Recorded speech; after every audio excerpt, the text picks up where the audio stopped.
Is this still working?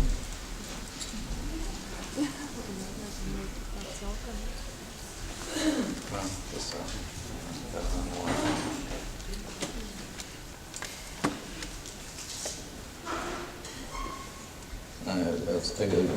It's something like that.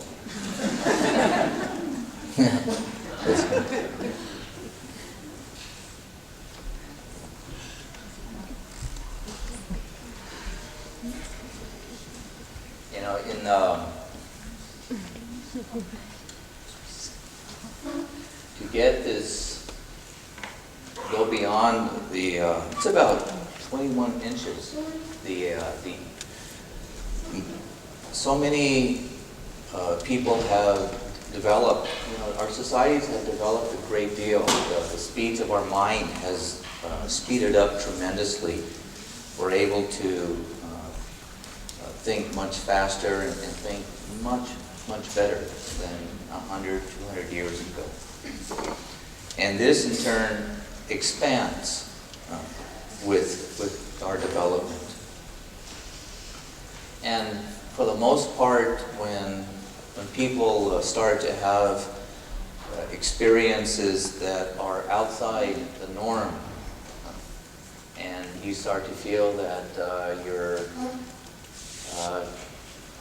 it feels like maybe some form of a mental breakdown, because things don't work the same. And there is definitely a distinct difference between an actual clinical breakdown and when a person is expanding beyond their scope.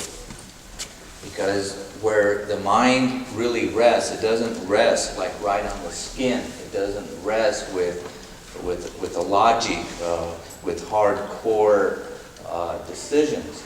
It's in a very subtle plane out here. And that's where you really find the mind, where it operates out here. And when the shell, the egg, breaks, and the mind, again, the explosion has been implemented, it starts to expand. And there's almost no stopping it. And when it does start to take off, you don't lose anything. You don't forget anything. It's just that the references are not in the same location, period. And if you can hold on to that, even if you take, it's almost, if you, you know, let's say you're drinking wine or too much beer, or you're smoking pot, or you're getting very angry. Anything that it starts to increase the speed, or you're having a tremendous amount of joy and it's increasing. If you hold on to the understanding that the references are not going to be the same, it's very much, you know, like the references when a person is angry versus when a person has a tremendous amount of joy. The references are in totally different locations. Have you noticed that? So the references are, in essence, are basically not still. They seem to be still for certain attitudes, certain behavior, but they can alter and they can change. Have you noticed that when you wake up in a dream, your references aren't the same as when you're here? But you expect them to be the same, and then you go hunt for them in the dream, that person or that object, and they're not there. So it's really very much the same. So in taking note, and it's almost finding yourself, no matter in what predicament you find yourself going through, just understand that it is your references that are changing. And it is your mind, and it is your conditioning that goes to look for the same object, the same thoughts, the same feelings in the same location, but they're not there anymore. But you're okay. You're okay.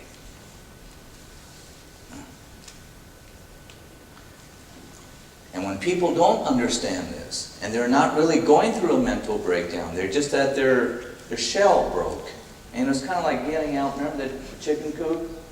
And all of a sudden you kind of find yourself outside the chicken coop. And so be a good Girl Scout and be a very good Boy Scout and think about this, contemplate this, about just the references are changing.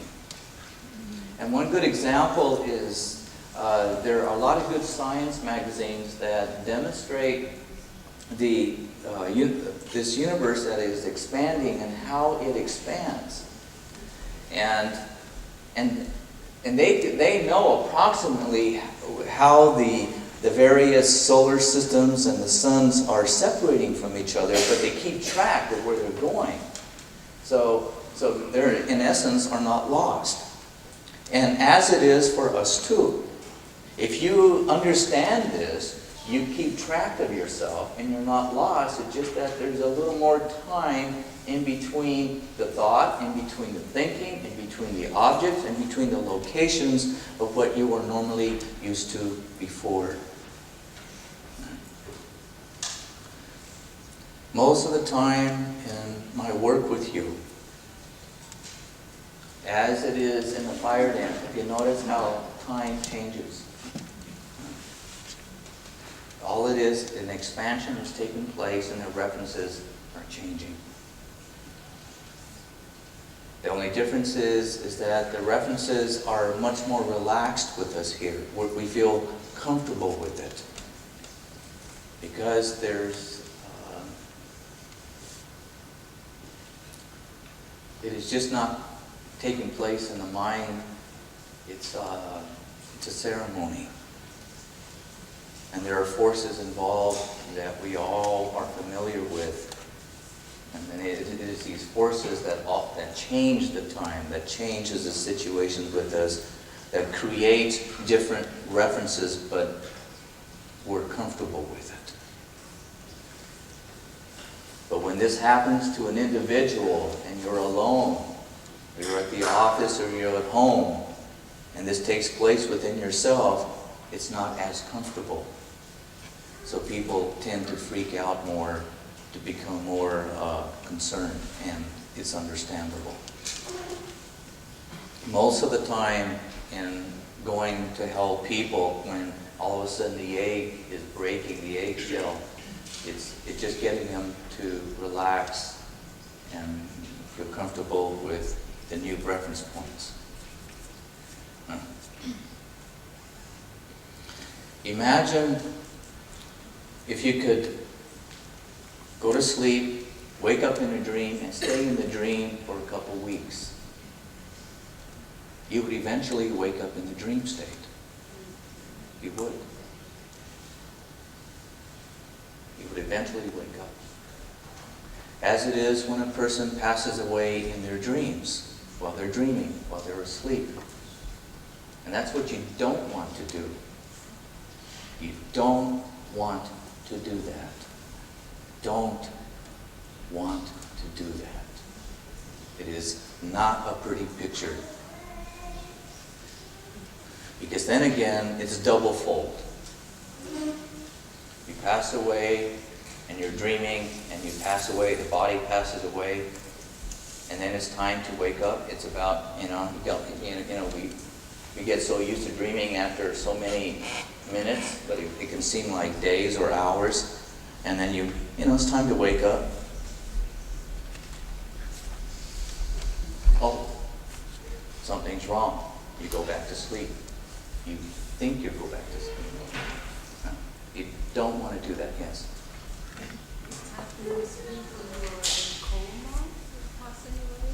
What happens when the people are in a coma and they pass away? It all depends. If some people are in a coma, they're in a coma for so long that they've woken up and they know. Some. Most are probably not. I don't know, but I've seen some that have literally woken up. Their body is practically dead. But in that other state, they have woken up because they've been in it for so long. there's a difference. Again, people, really think about this.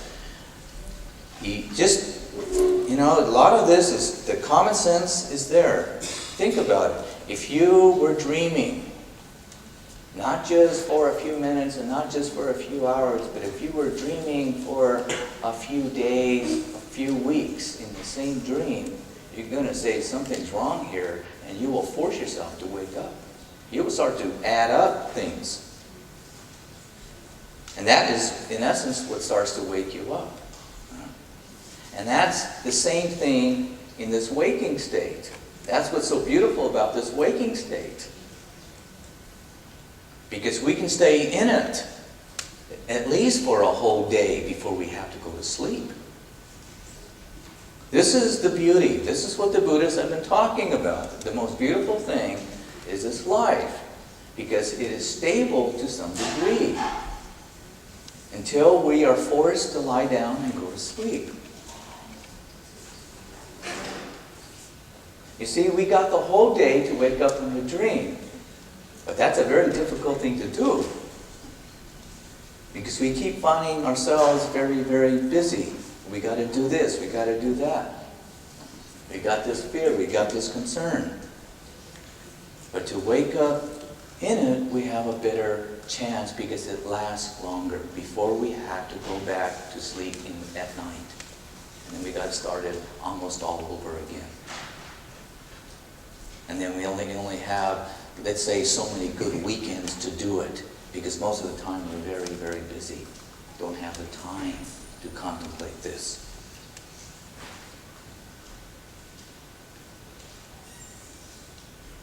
Yes? If you were on drugs when you died, would that be similar to dreaming? If you were on drugs and you passed away, well, again, it all depends on the drug. Actually, if you were riding with the drug was helping you to understand the reality, where you could see and pierce the illusion, you're in better shape. Better than passing away in your ignorance, whereas the drug can help. And that's where a good friend, a good teacher, good practice comes in beforehand. In essence, the good Girl Scout, the good Boy Scout.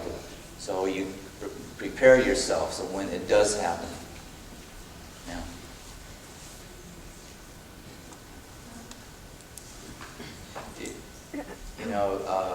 This is a reality. You know who I kind of like, if someone isn't intending your life, if they take a drug, they don't intend to, they're not sick, or they take a drug, like publish it or something like that, and they don't wake up from that. Is that like a dream? That's a dream. Then they go into I never have walked someone out who has taken a particular drug and has passed away and they didn't expect it. But I can imagine it is something like going to sleep and then expecting you're going to wake up and have to go to work the next day.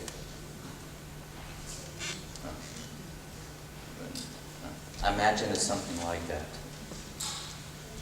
And because when situations like this happen, it's not a pretty picture and to watch, because there's not much anybody can do. I mean, I'm talking about a helper. I'm talking about someone helping them in that state. It's very, very difficult. To get someone else's attention who has passed away, it's a very difficult thing to do. Yes? What about old people's confusion or Alzheimer's? Not nice. Not nice. When it comes to when someone is senile and they pass away, the senility doesn't stop. The clarity just doesn't come in at all. It takes time before it starts to weed itself out. It does take time. It can take months. It can take weeks. But like an hour can seem like eternity. for them. Yes.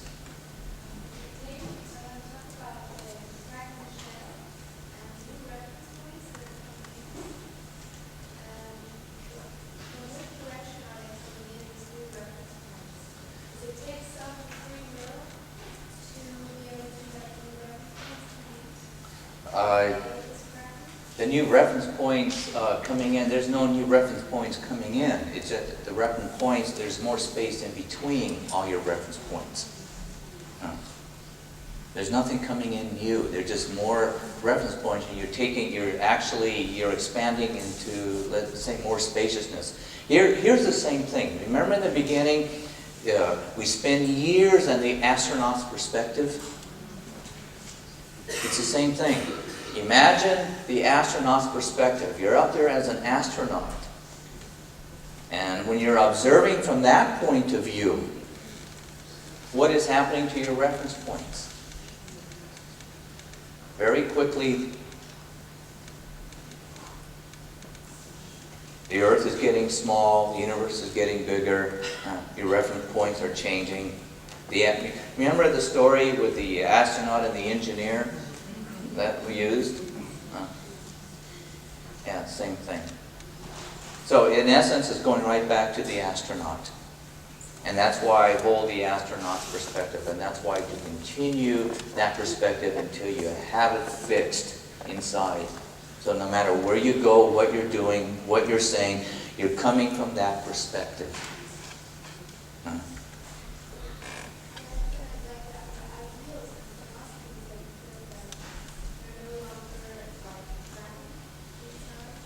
Can you speak up just a little bit, please?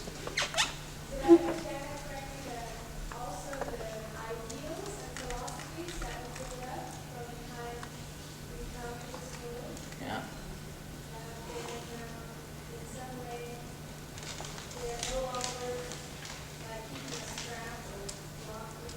Yeah. Yeah.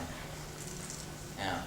It becomes the perspective. Observing the greater perspective becomes the medicine that creates the changes of your own philosophies inside. It expands your philosophies. So you could say the medicine is there. It's all there. It's just recognizing it and staying with it long enough until you become realized with that perspective. And then there's no stopping.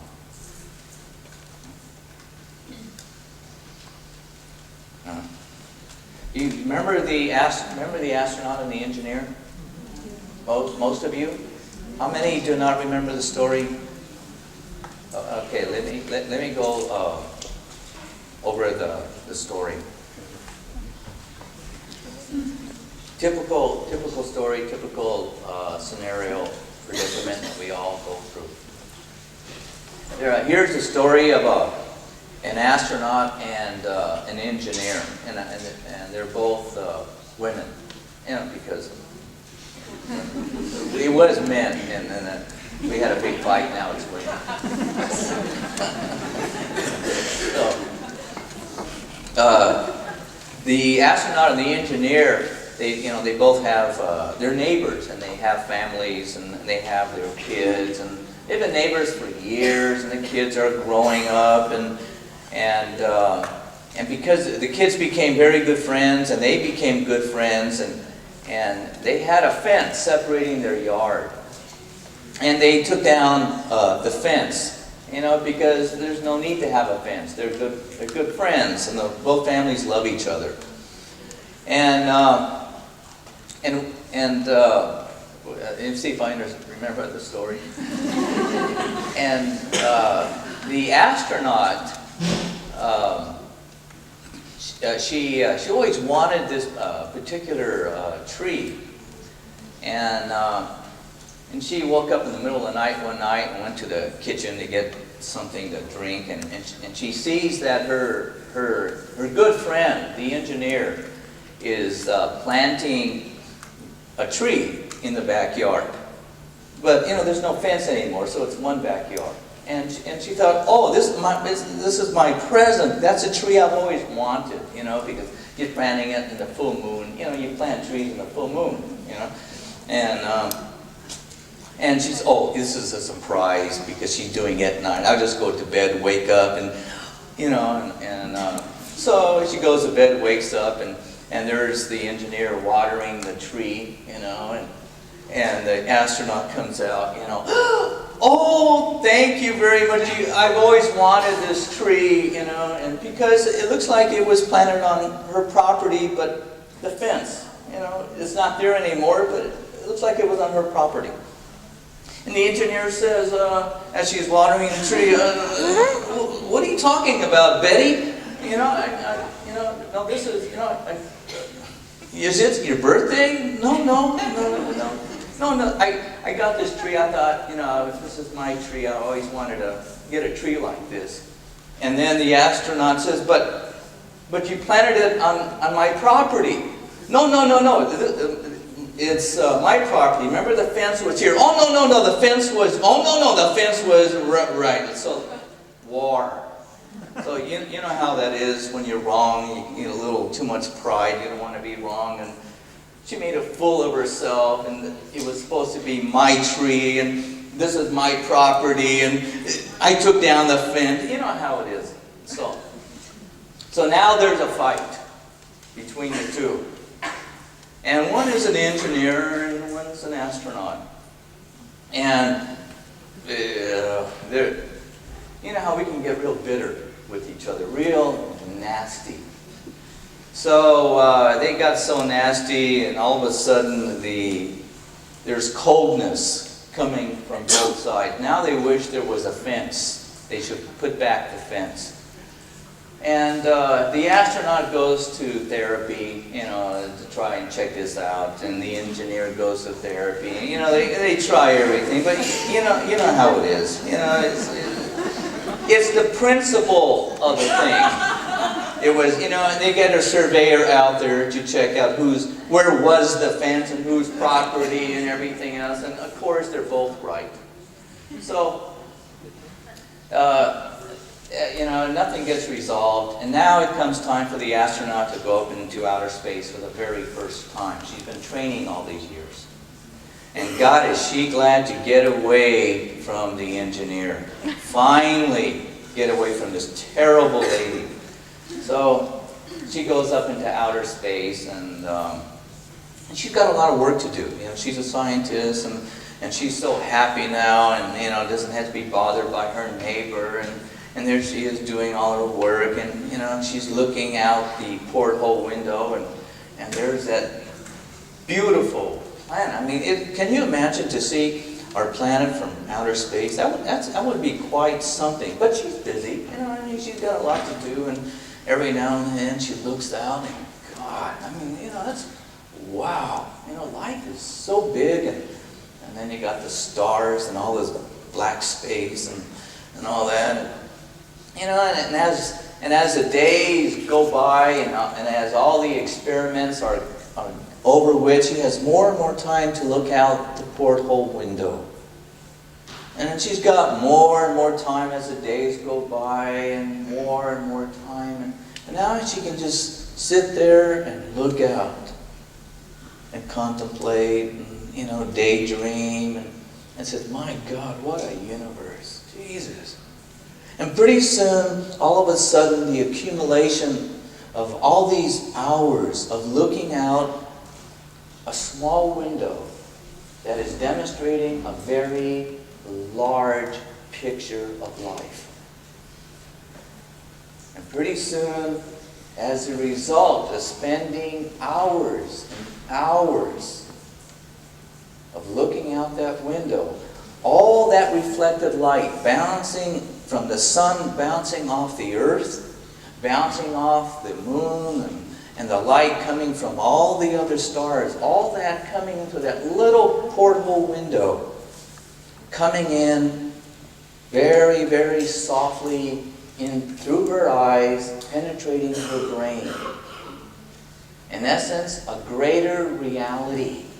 She doesn't have complacency. She does not have complacency and the typical, you know, American cars and American houses and American people and her neighbor. Now she has no threats.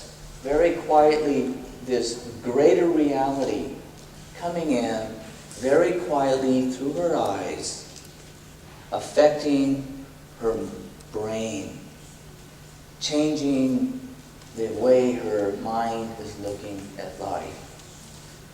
And it took hours to do this. And as a result, eventually, there she is looking at what she thought was a very, let's say, hellish neighborhood next to her engineer neighbor. And she realized, she traveled, to other countries, and it was a big planet. But no longer is this water planet a big planet.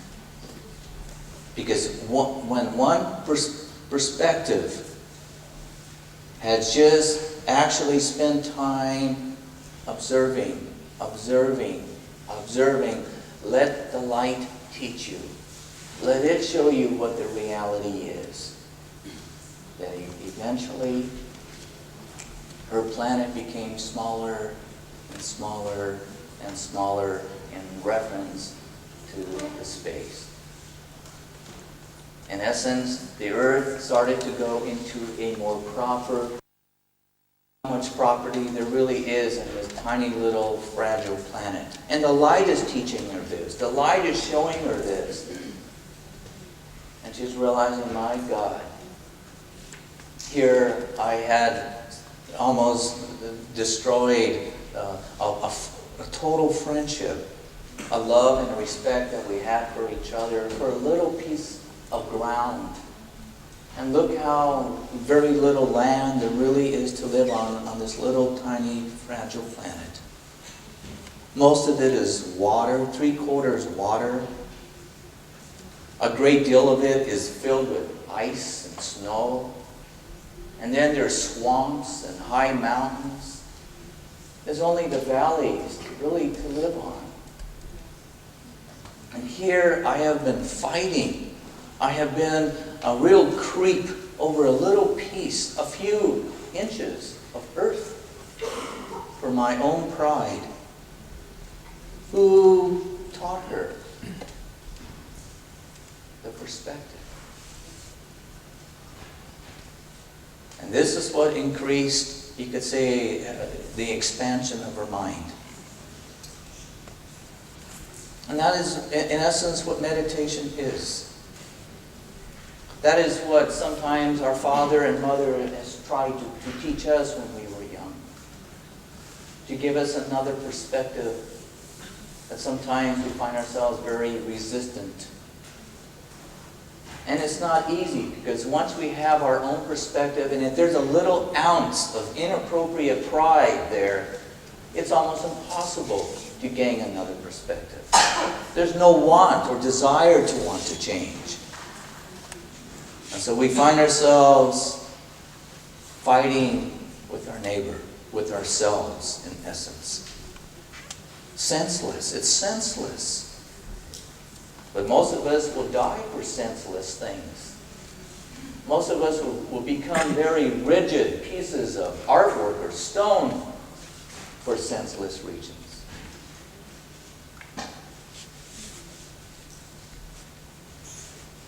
See, it isn't the prayer that saves us. It is to understand what prayer is. We come only with this body, and we leave just with this body. If we could just understand what belongs to the government, what belongs to this earth, and really what belongs to the Spirit. Get to know the difference between the two. And to understand that just by really opening up our eyes and what do labels do for us? We've got everything labeled. We can't get past our labels. Oh, I know what a sun is. I know what a tree is. I even know what a universe is. I've heard God so many times, I even know what a God is. And we have no idea. We don't even recognize our own inappropriate pride. We can't even really control our anger well. How do we know what a God is?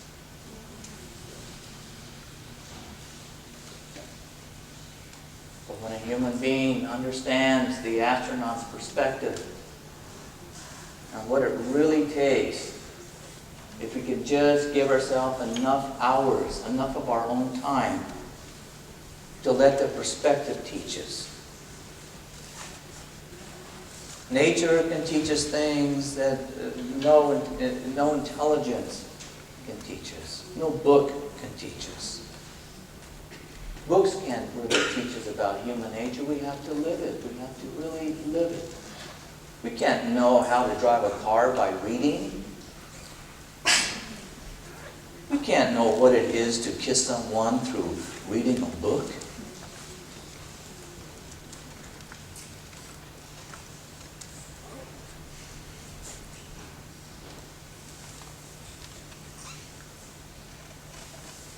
So many people have literally turned this planet into hell. They turn it into a sentence, a prison sentence. It's something that we just have to do, and after this, you're in heaven. When all it is just another day in the life of your life. This is not heaven and this is not hell.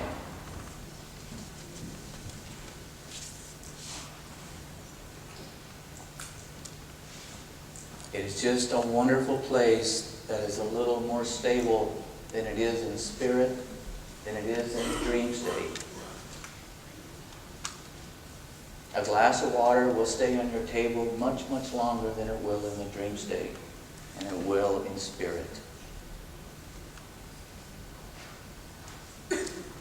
And to be here is the most wonderful opportunity to take hold of how this time works here.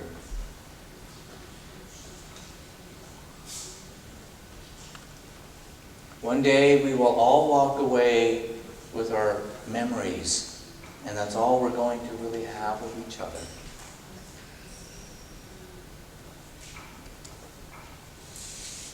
And like humanity and how we all are, we don't really miss something until it is taken away from us. We really don't understand our liberty until it is taken away from us, and that's humanity.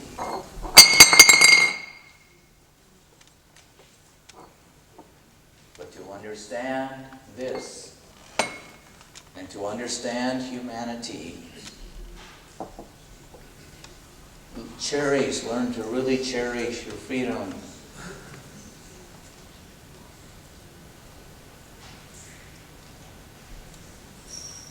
When there is no threat of it being taken away.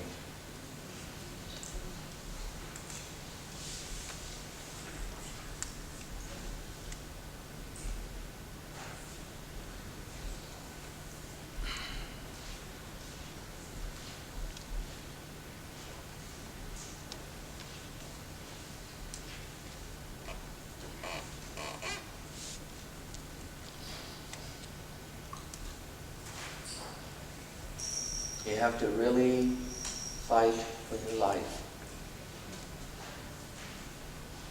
And this is an internal revolution inside. You know, the most wonderful movie was Braveheart. Braveheart was, fighting for the freedom for he loved his country and he loved his people. He was a real person. And there's wonderful books about his life. He was wonderful, very brave. And we have to be Braveheart with our own life inside. We have to fight for our own life inside. And it's not something that we just fight on weekends. It is to fight so complacency no longer exists. It can't exist.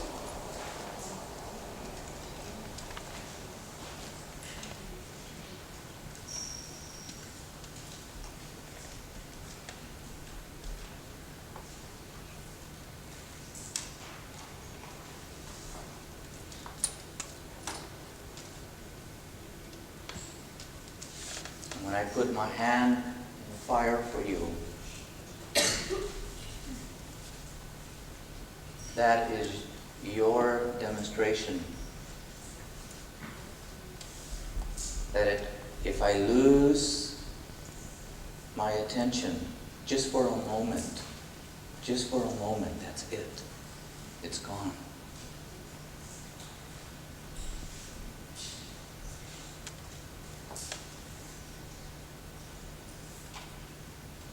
Then I will burn.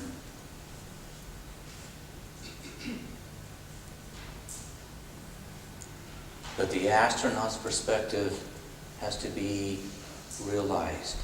Very steady, tremendous amount of steadiness.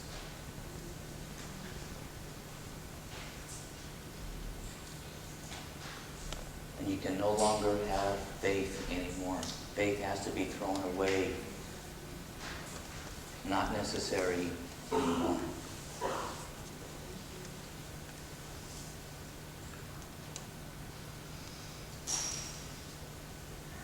And when the hand touches your head,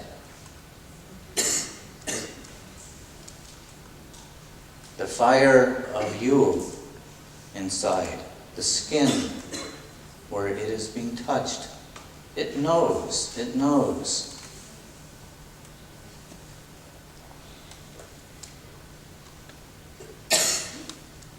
And just that little bit of medicine from that fire is enough to start to create these little changes inside.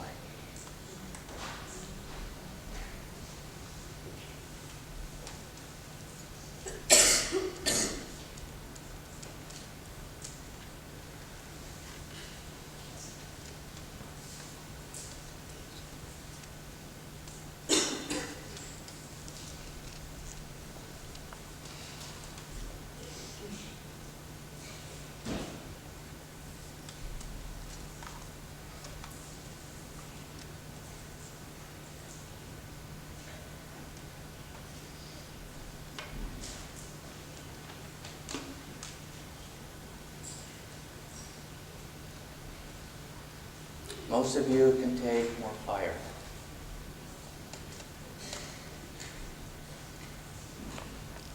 And once your fire reaches a certain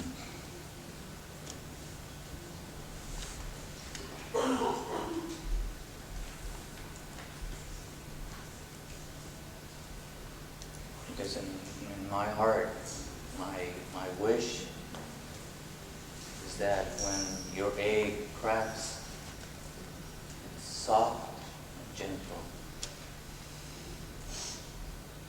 and not harsh and rough.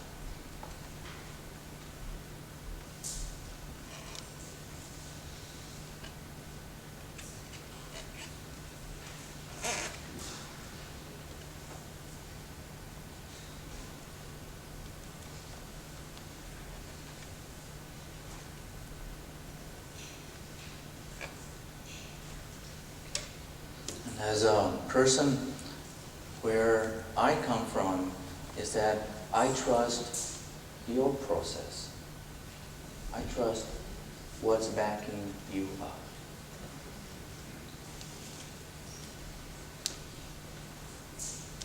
The trouble is, you don't.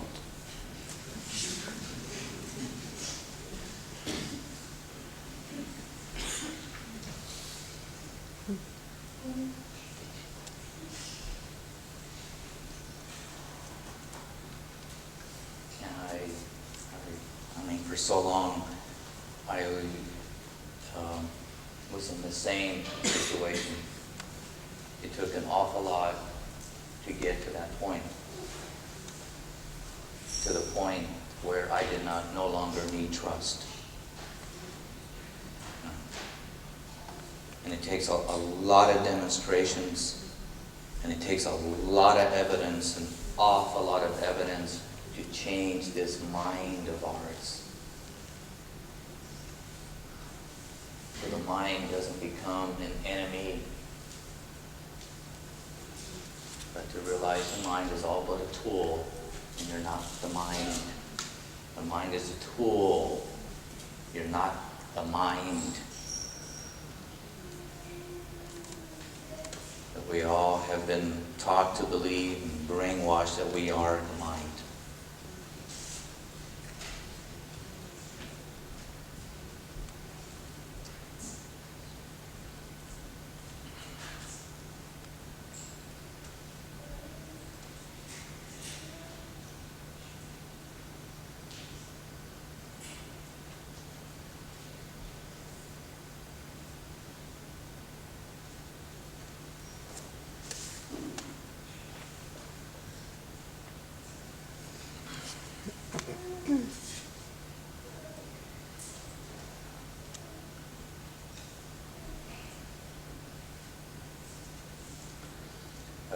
This is a reality, and it's a very.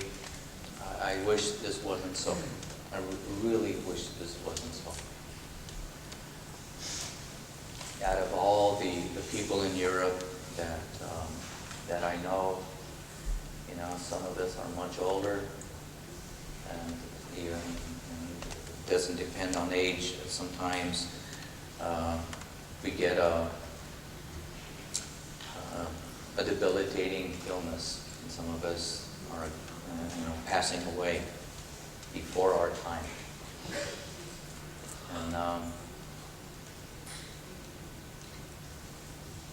And more and more, I'm going to be traveling to be with these people while they're passing away. This is my job.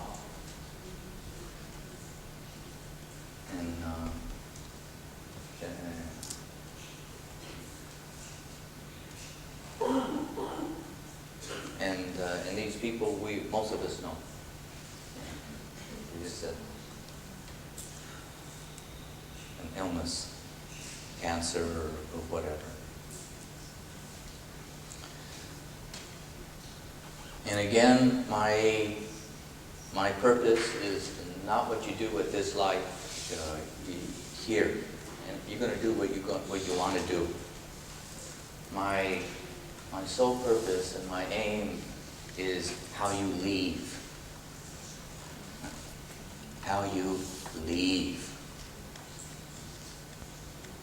That's what I'm concerned about. Where you go. That's what I'm concerned about. And it's all but a preparation.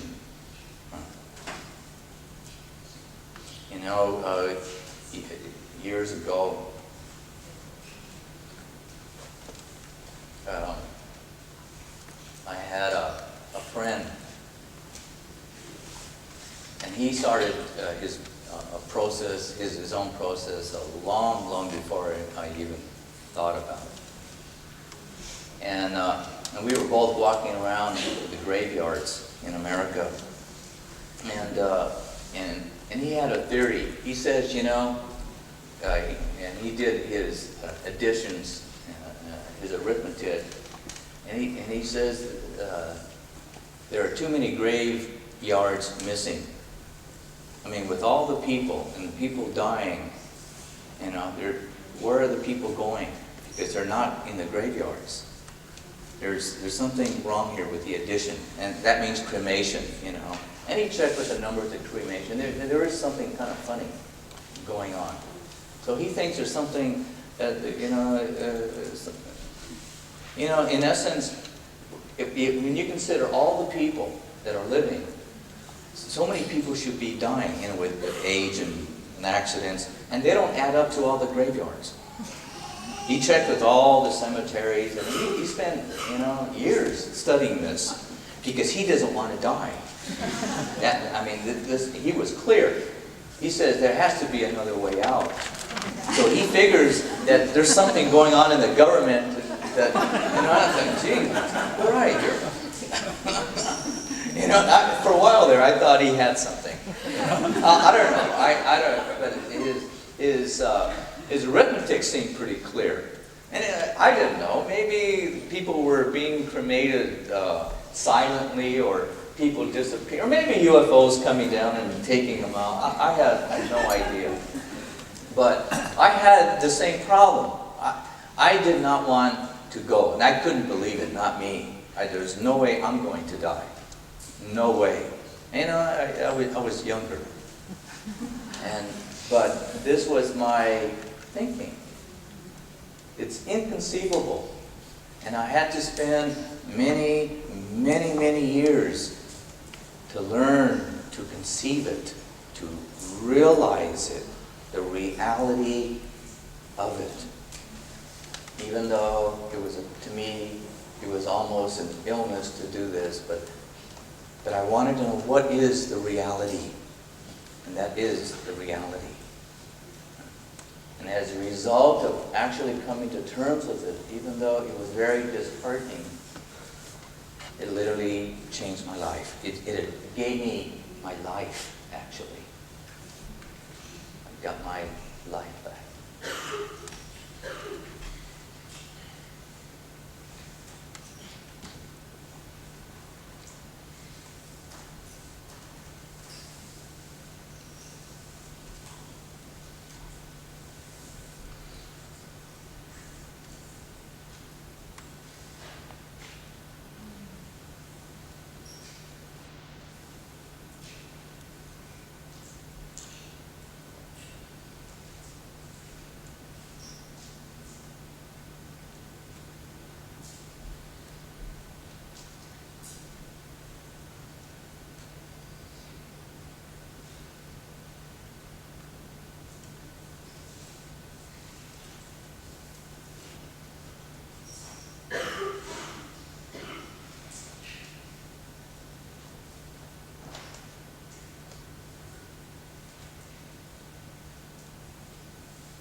One of the most beautiful things about being here in this time zone, I'm talking about as a human being, it's a time zone, that's all it is that we have a future. In the dream state, there's no future. In spirit, there's no future. There's no past. Here, we have a past, and we have a future.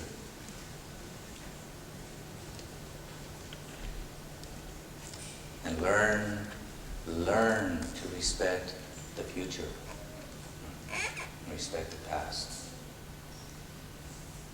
For that is really these two beautiful ingredients. They're ingredients. They're just wonderful, very, very unique medicines. The past and the future. And when a creature such as us respects these ingredients and not to abuse it, it is what really awakens the present in us. So we become alive in between these two ingredients.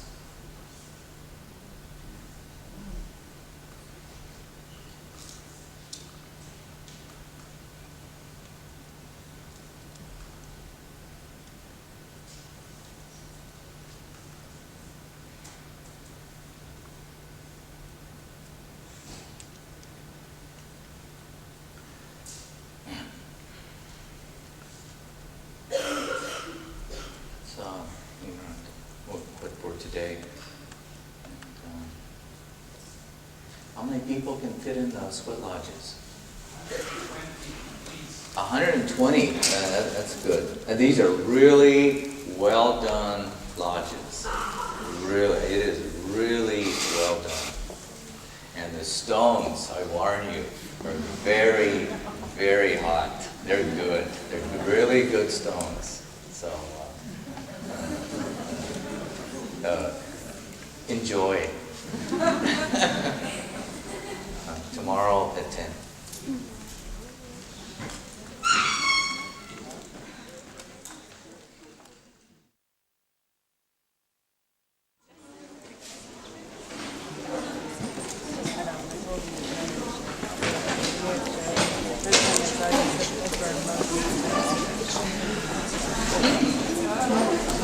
How did you end up here?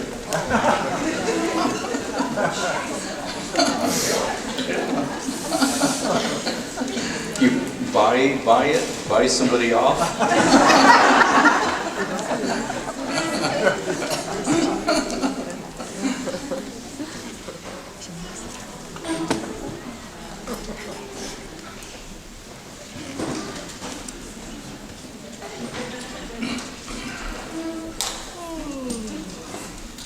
How is everybody sleeping? Sleeping good? Yeah?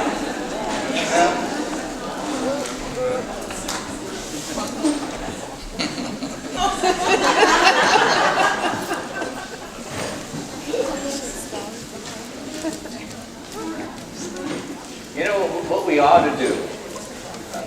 Maybe I think it would be better if we can just all meet something like 2 or 3 in the morning. You know, do the workshop and then go back to bed about 7. And I think our bodies will be happy.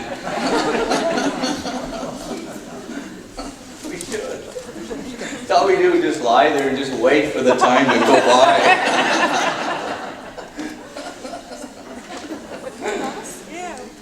It's terrible.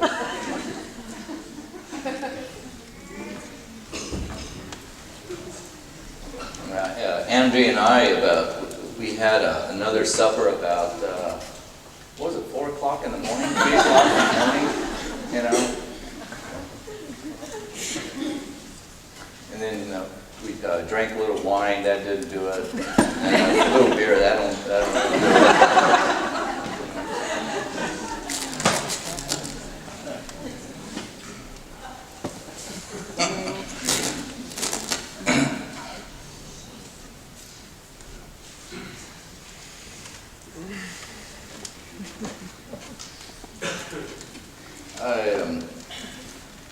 The retreat is definitely going to be in Les Hommes, for sure, and it's very important that we actually do it there. Personally, for me, I think for more than anything else, with my relationship with the town of Les Hommes, and the efforts of the town people. And, you know, there's a politics between the people who are in charge of bringing in organization, and then there's the town people.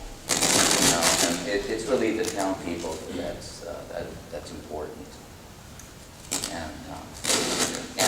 And there's no other place in Europe like that location with those mountains. It's unique. It's almost like going into the Himalayas. It's a very unique environment. It's so unusual. And that is the beauty of going to Les Hommes. You don't find anything like it.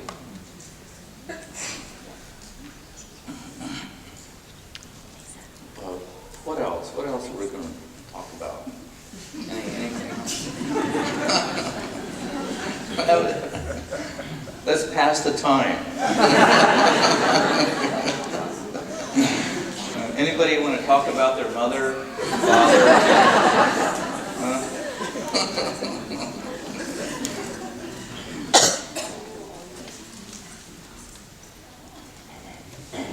Yes.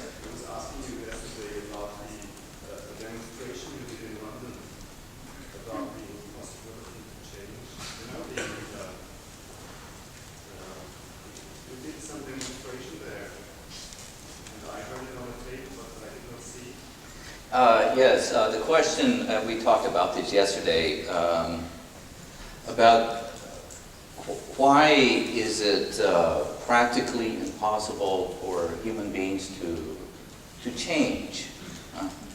What makes it so difficult, really, for us to change? And as you know, for most of you, we spent many years and many different ways of discussing, so we get to understand as an individual that it's very difficult for any human being to really change. And once we understand what we are up against, not just as a person, but it's really the biology, the chemistry, the DNA. You know, we just can't change our DNA. The DNA is pretty fixed, and the DNA has all the coding that really tells us what we are going to like, what environments that we are going to be attracted to, what kinds of people, what colors are we going to like. All that is all coded in our DNA, you know, and we know that. And yet we think we make a lot of decisions. And yet these decisions are based on what we like, and what we like is coded in our DNA already. You know, our likes and dislikes. But it makes us feel good thinking that we're still in the driver's seat. And that's the nice part.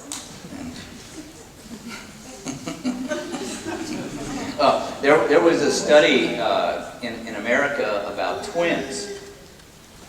And they actually did a study on twins that were separated at a very early age, under the age of 5. Anywhere from after being conceived to I think the age of 5. And they wanted to find out what had happened with these twins, because they had other studies before knowing that twins, they think alike. You know, they have the same ideas about feelings and thoughts and etc. And let's find out what happened when these twins are in their 40s and 50s and haven't seen their twin for 30, 40 years. Well, they found out that these twins somehow, even though that they got separated anywhere from the east coast of America to the west coast of America, and somehow they gravitated, at least one of them, towards each other, and they found out that most of them were living within 100 miles of each other and didn't know it. And they both ended up with the same professions. There was just one set of twins. They both ended up being firemen. And they both have wives that had the same names. And all their likes were very much the same. And here they, you know, and they were kind of shocked that they thought that they had made their own decisions about their wife and the name, you know, that this was my soulmate and I was destined. Yeah, you were destined. It was already written on your DNA, you know, about your wife. And it became a very light and clear study about human beings, how we are. And the main question came out at the very end. Well, geez, where do we come into this when we don't have a twin? And we don't have anybody to bounce off from. Do we really make our decisions? Are we free of this? And so the question was left open, but naturally it showed that it's not. We really, most of our decisions are already made. It's already coded inside. And when we understand this and really look at the repercussions of this, and we start to eliminate what we thought what was our decision, one by one, we whittle that stick away with that knife. My God, that isn't my decision. That's not, this was already coated, this was coated, that was coated, this was coated. Well, what is left? There isn't much left of the stick. It's been whittled away, pretty much. And then somehow we kind of search very desperately, where is my decision? Where can I really make, when can I really know that I can really make a decision on my own? When can I really have the, let's say, the feedback that tells me that is a real decision of choice? And for the most part, most of us will find out that there isn't much. There's not much room to really have real decision. And we could say there's a lot of goodness in this. It's very important that most everything is coded in our DNA. And in some sense, it really helps us as a society that we do get already a knowingness what to do, what to feel like, that we're going to have all 5 fingers on my left hand and 5 fingers on my right, and that my hair is there, that everything is coded. Because if we had our own decisions, maybe, we could find ourselves in a lot of trouble, an awful lot of trouble. You know, we have already, it's already coded how to speak, and where science is already finding that out. That the language is already set, it's already embedded, and it's just a matter of time before it naturally comes out of speaking. And this is really quite new, but yet it's already in the code. We gain so much from not just our parents, but our grandparents. And it's a very good thing that they've already have gone through an awful lot of the learning, and all we do is kind of wait for a few years for our bones to get so big. And it's easy for us to, let's say, live in our community. There isn't really much for us to learn, but learn how to add and subtract, and just learn a few things. For the code is already set in motion. And it's taken many, many, many generations for this code to be in motion. And this is really, it's a beautiful thing that it has happened like this. But again, from our standpoint, to find out what really is free will. Where does this actually come in? And to develop the discretion, really clear discretion, what is free will? Yes? Could you say that in a shamanic initiation that one of these codes are breaking? One of these codes are breaking. Yeah, when a shamanic initiation is going on with somebody, that one of these codes starts to break.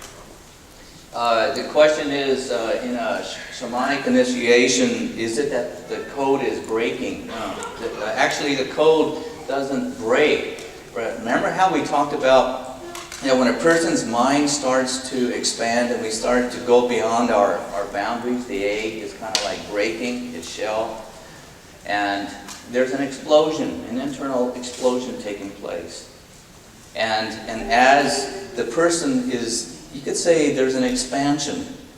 And as anything expands, as we call it, 2 planets, 2 ideas, 2 reference points, 2 objects, as the explosion takes place, the objects, the planets, the ideas, the concepts, the feelings, the reference points are expanding out.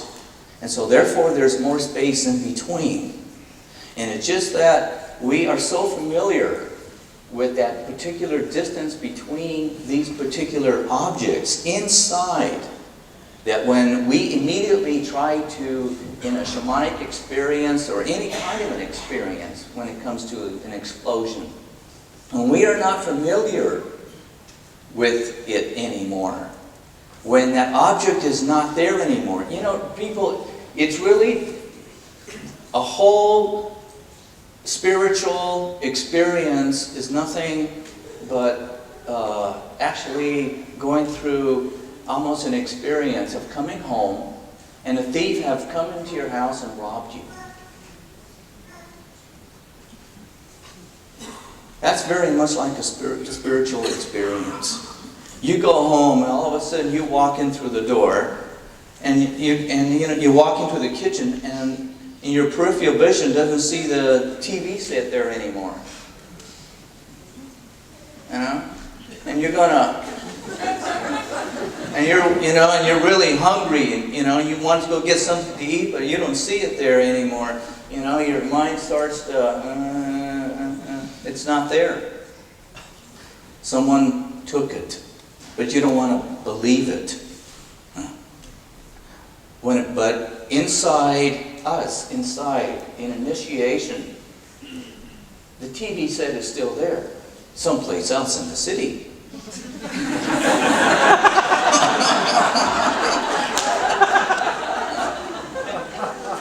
But all inside. It's just not in the same location inside. There is just more space inside. And everyone has experienced this. I'm losing my memories. Well, some of us are. Okay, no doubt. Right? But for the most part, because of the expansion that really starts to take place, like a lot of you are therapists, and an awful lot of you have gone through an awful lot of expansion inside.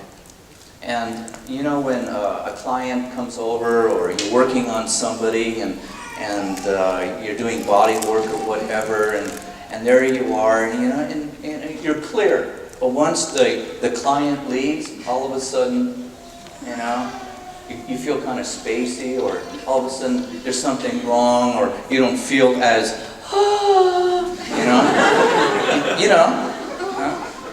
the reference points have changed. You're beginning to feel the difference. But everything is still there.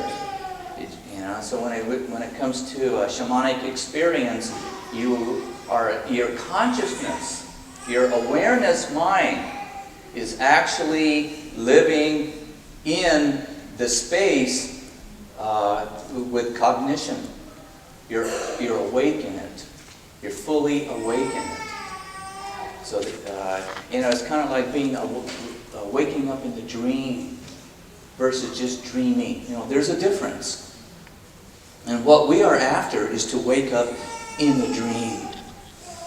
But it's more scary, because now the dream is real.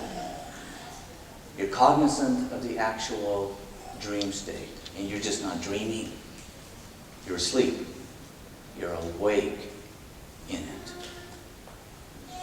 And all there is that there's just more space in between your reference points, period.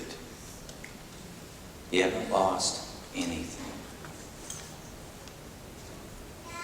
And this was the most profound thing for any teacher to all of a sudden realize that really everything is okay, was okay, and everything was always okay. It's just that when a person is not used to it and doesn't understand it, it is a scary thing. It's a very scary thing. And it prevents us from walking into that direction more. And so really the job of any teacher is to relax the students' fears and inhibitions, that to get them to the point that they're okay with themselves. They just don't understand yet.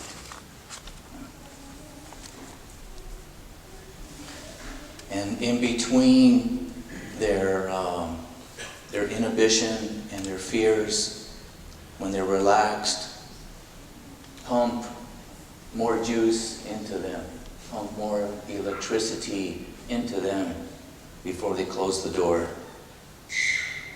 And then when the fear comes, you can't do much of anything for them until they relax again and trust themselves, you could say, and they open up the door, and then you pump more electricity into them until they close the door again. Because it is not an easy thing to be charged up more than what we are familiar with. Because don't forget, we are creatures. We are creatures of comfort. We are an organism of comfort. And this organism loves comfort. It's nice to just walk in the shade and sit down under a tree. It's nice to have our stomachs comfortable with food. It's nice to have a comfortable bed. It's nice to have comfortable feelings. It's nice not to have fear. It's nice to have a nice seat. And this is all in the DNA also. And it's nice not to have to be chased by the lions. It's nice to have answers. It's nice to know. It's nice to have friends. We're creatures of comfort in such an extreme way. And yet, something inside us is turning and urging us to get up and seek. Get up and understand. And we do get tired sometimes.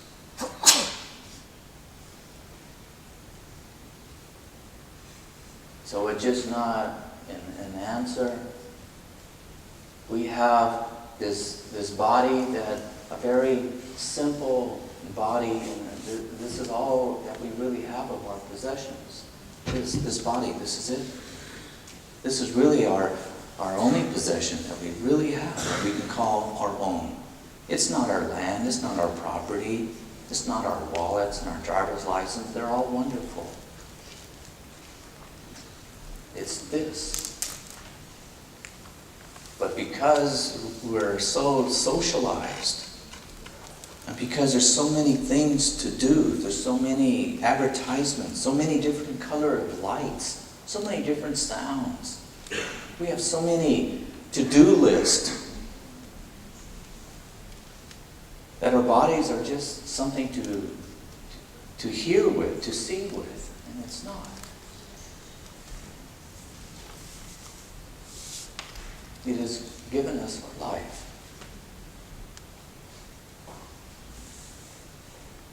And all the secrets that has ever been written, it's in your bones. It's right in your bones. It's not over here. It's not on the stage. It's not in a book. It's in your bones. I have sought you out. I have run as far as I could to the east. I have sought you out, and I have run as far as I could to the west. I have sought you out, trying to find the secrets behind each letter. I have sought you out, trying to find what was behind the tears and the laughter. I have sought you out, trying to hear behind the silence. I have sought you out when I could not even see anymore. I have sought you out when I even did not care.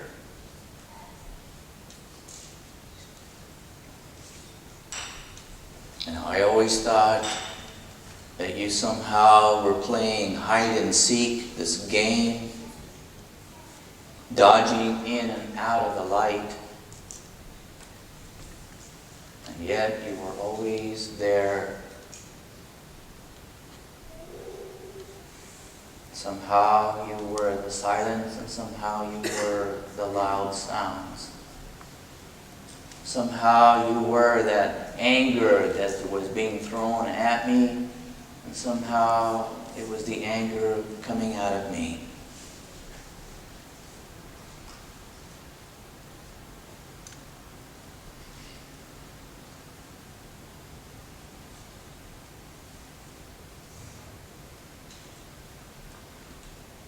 And to take comfort in this. And again, it is that we have been taught ever since a very early age that it's out there. And there's wonderful things out there, but all it is a mountain and a tree.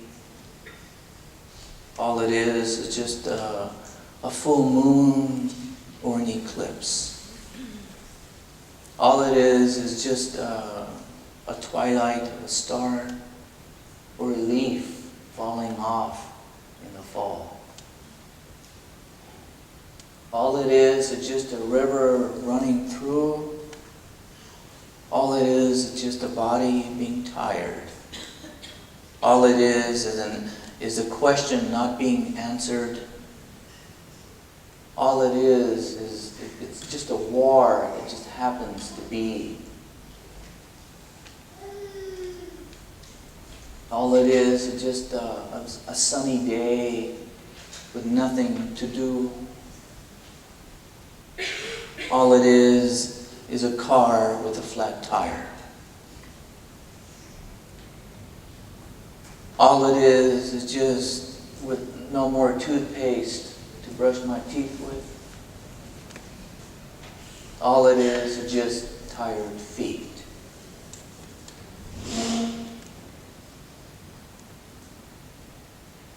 All it is just a friend that is no longer my friend. All it is that there's no more matches.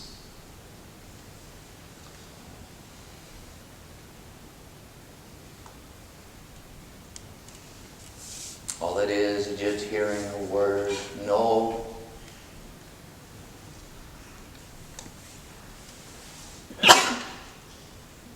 All it is just being disappointed.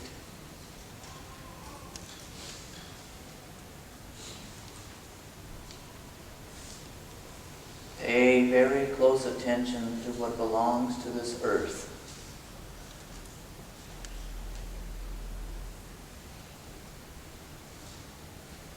Nature is nature.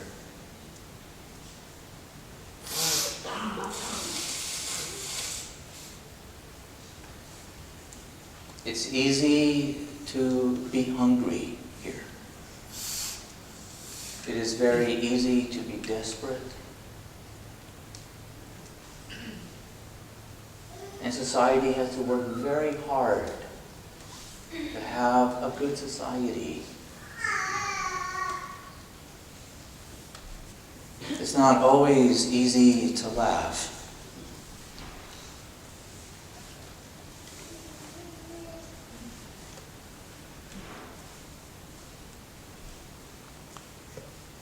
It's not always easy to count on other people for help.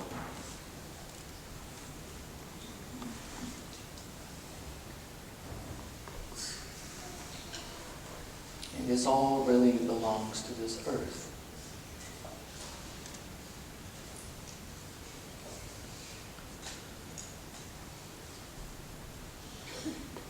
I'm not here to serve out a sentence. I'm not here to serve out my karma. That is a game.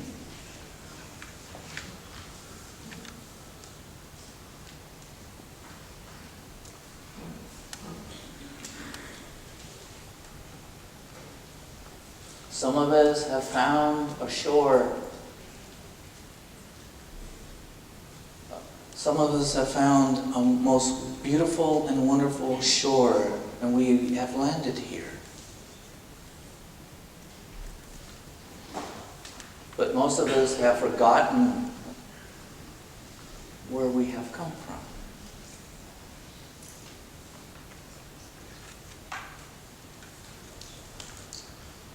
It's easy to get caught up in the newspapers and news.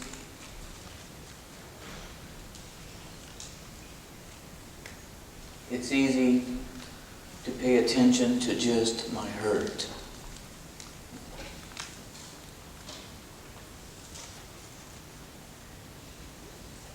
It's very, very easy to always locked in to our memories.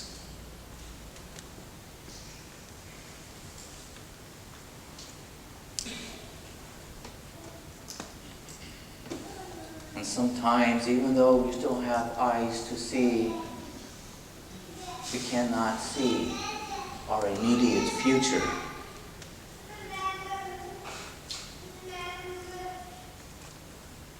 And sometimes we're so preoccupied to even see that we are even living on a planet.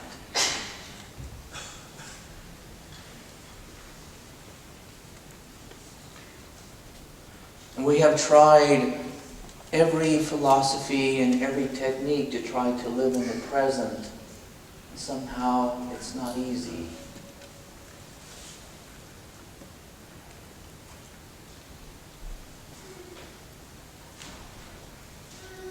And most of us have found out life is not a formula, but I wish it was. But really, when it comes down to it, life is very personal. And as we wish for people to be very personal with us,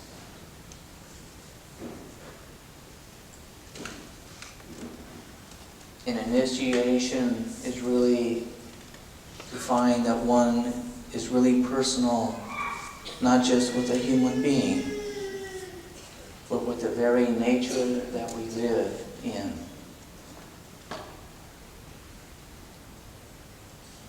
For what has given us our nature as a creature, what has made us? Not just sticks and stones, not just wind and rain, a lightning here and there, a meteorite bringing other information from other locations. But somehow way, way, way, way back, much, much smaller than any atom, finding ourselves in a universe that somehow is expanding. And this is the shore we have found ourselves. But our boat cannot land here for too long. We come and go, and we will find ourselves in another land very, very shortly. But don't forget, remember.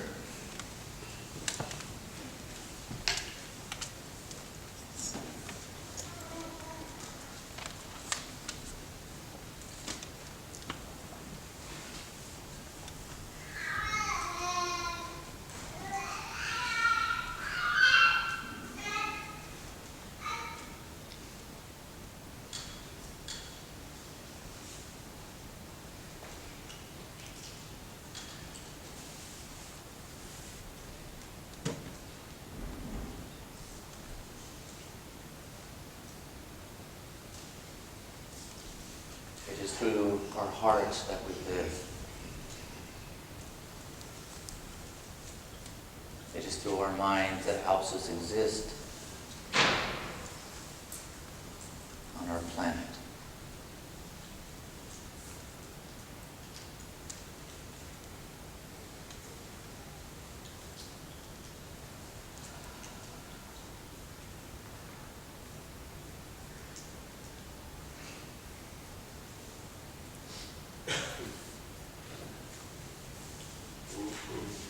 do not have to wait for an echo to bounce off these walls to give me an answer or to let me know that you were there. I do not have to wait for an echo to bounce off these walls to give me warmth coming from that sound, that there is someone else there besides just me.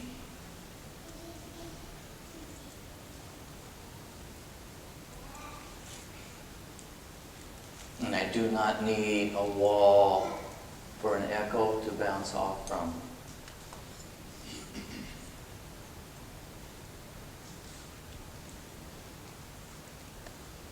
And give me total darkness, or give me a world of total white light.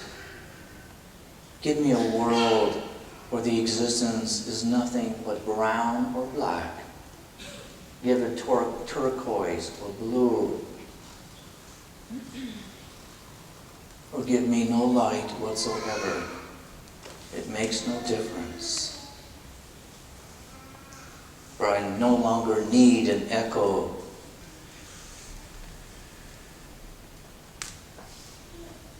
I no longer have to wait for that reference point. For now I know.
Once we know what holds everything together,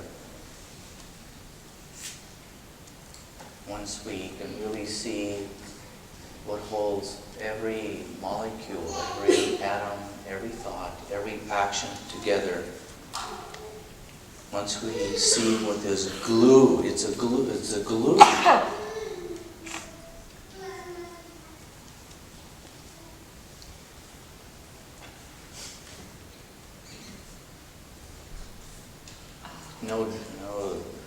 No evil, no demon, no negativity, no shadow, no shade,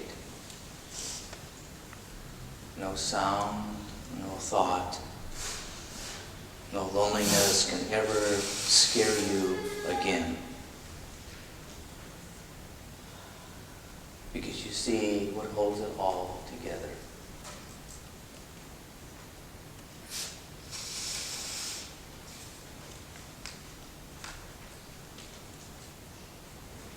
And it's a word we hear thousands of times, but this word is really very, almost desensitized in our mind. We've heard it too much.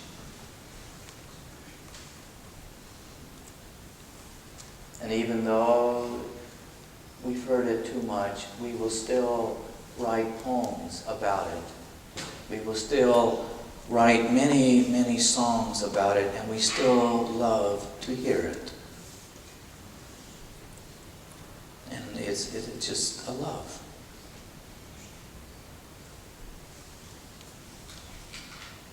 And it's a love that has no wants and no desires. It's a love that loves the past and the future and the present. It's a love that loves the children that have been taken away from us, and loves the mothers and the fathers and the husbands and the wives that have been taken away from us. It loves the stories that are successful and the stories that are not. It loves the simplicities of life and the complexities of our lives.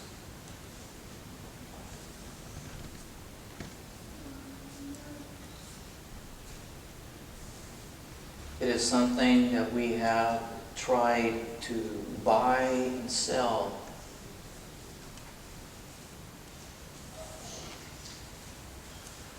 For some of us, it's a deep, dark secret we don't want to share. And for some of us, it's easy to share.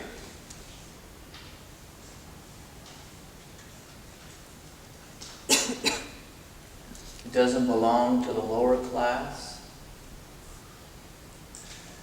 And it doesn't belong on top of a tree.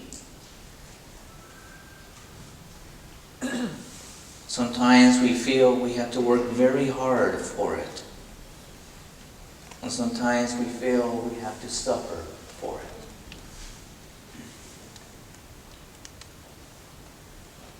Sometimes we feel we don't deserve it.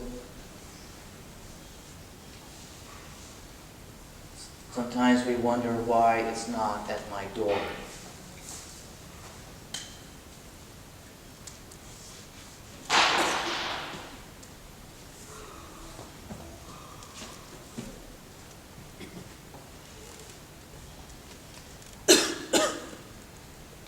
Sometimes it's like a great secret. Sometimes we can find it at the end of a sigh.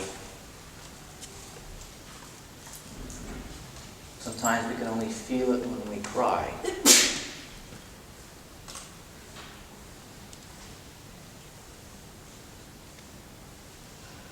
And sometimes it only belongs to lovers.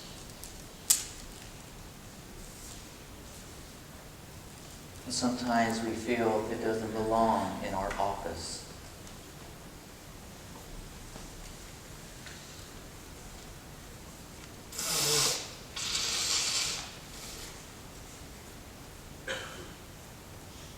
Sometimes we think it only lives in heaven.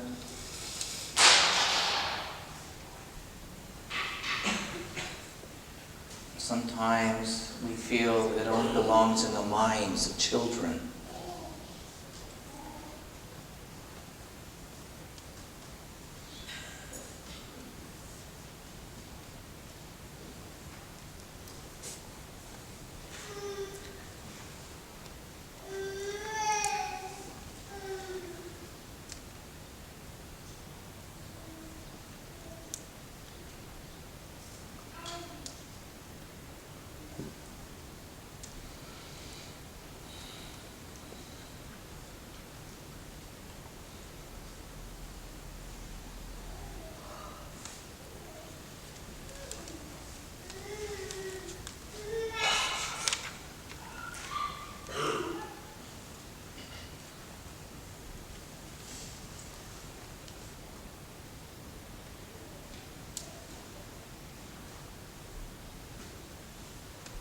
Very funny thing.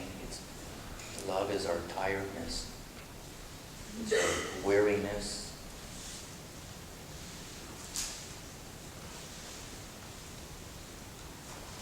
It's our mistakes.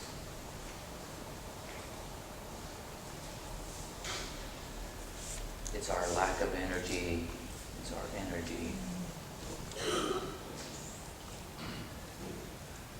It is our questions, our answers. It is our hope and hopelessness. It is our bleeding from our skin.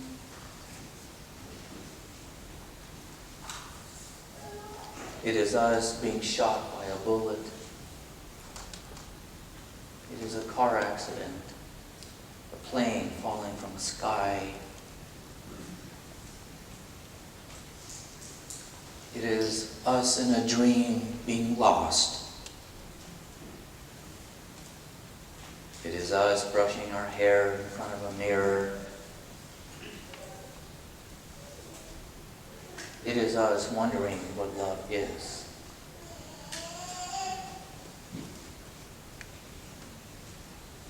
It is our children leaving our house for the last time.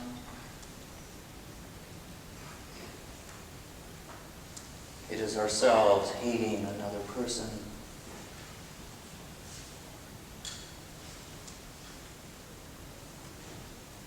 It is that child starting a forest fire. It is that thief stealing our television.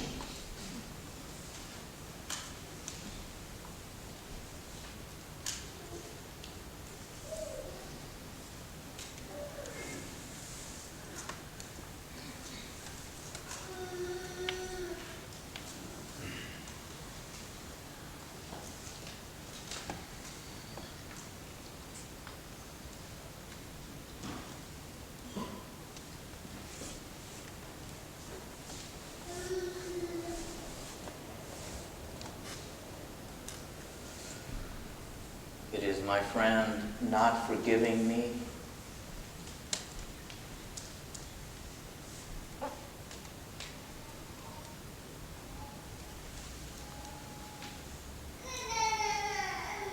It is my stomach growling with hunger.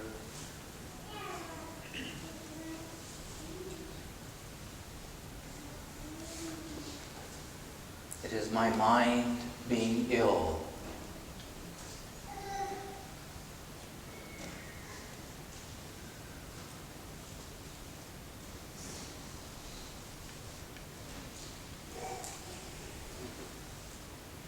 It is my body wanting to get out.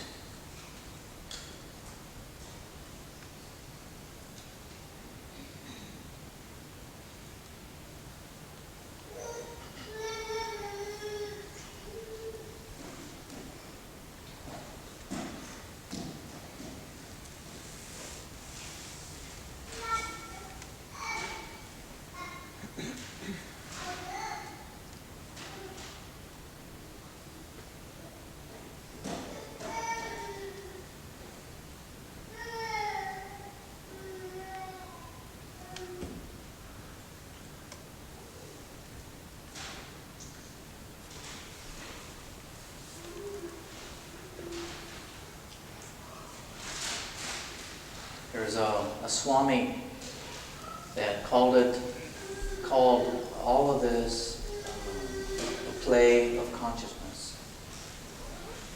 And in essence it is. It's all a play of consciousness.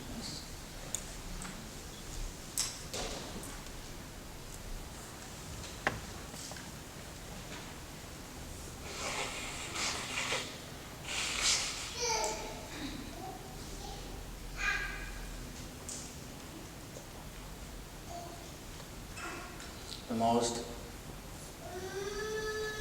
real play that I can demonstrate to you is the fire dance. That's the most real play that I can demonstrate to you. And sometimes I can do it up here, speaking to you, sometimes.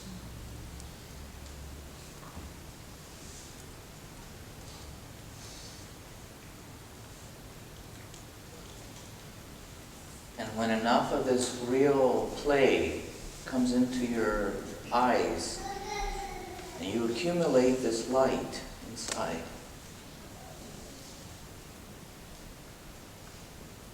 the weight of this particular light will accumulate weight inside you.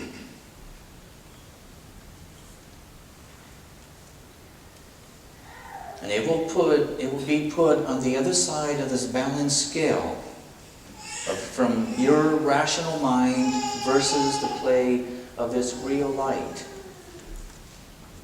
And one day there will be enough weight to offset this rational mind of yours.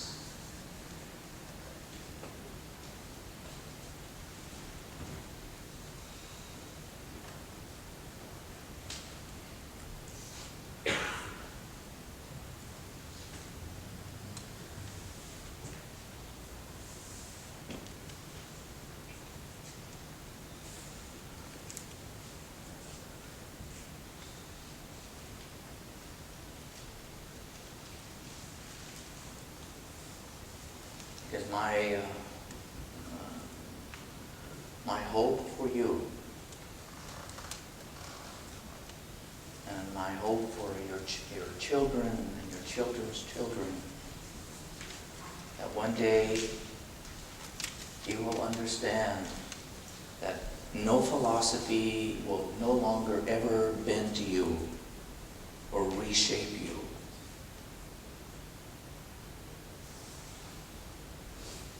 That no hurt or disappointment will ever misguide you.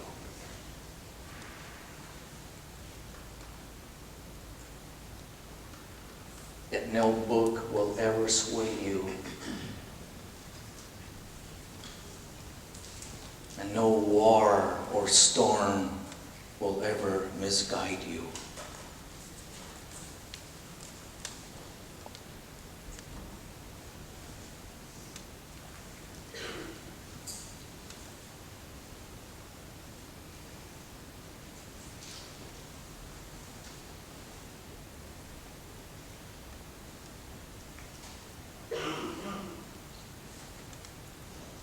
And that is my hope for you.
So let's add some more of this weight. Let this light in. Straighten up your backs.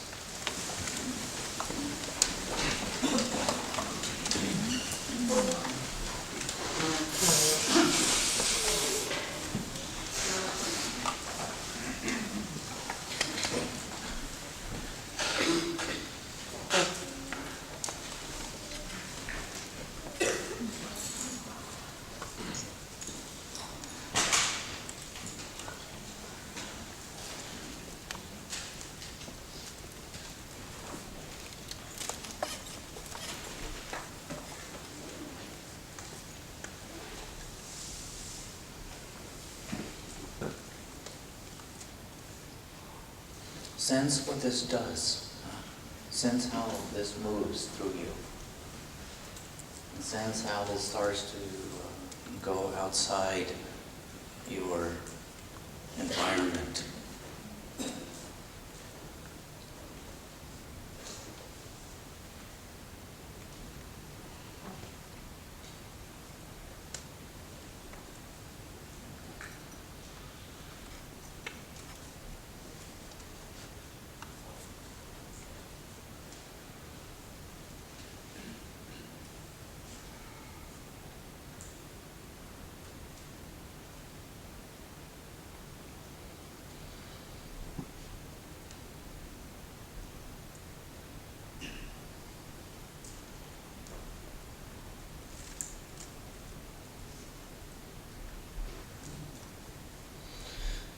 ke ke te te te te te te te ne a e ni yo.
eyes.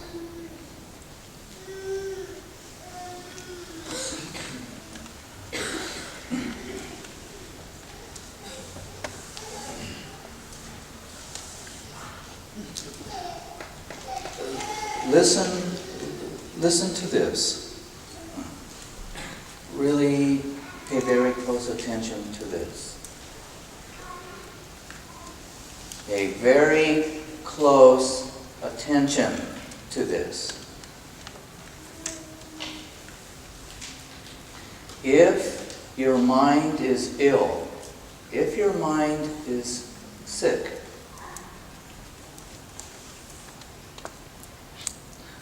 do not try to hide it from me. Okay? If your mind is sick, if your mind is ill, do not try or attempt to hide it from me. Don't do that.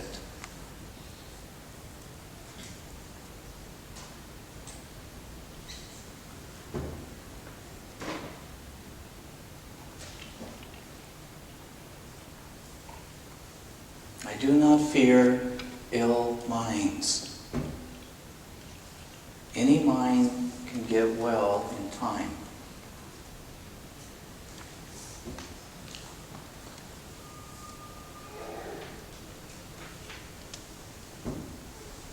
But whether our minds are healthy or sick,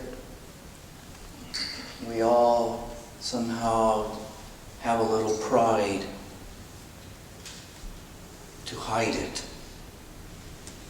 Don't do that. You can hide it from your neighbor, you can hide it from your friends, you can hide it from your family, but don't hide it from me. Don't do that. Don't waste your time. And I can then do a lot.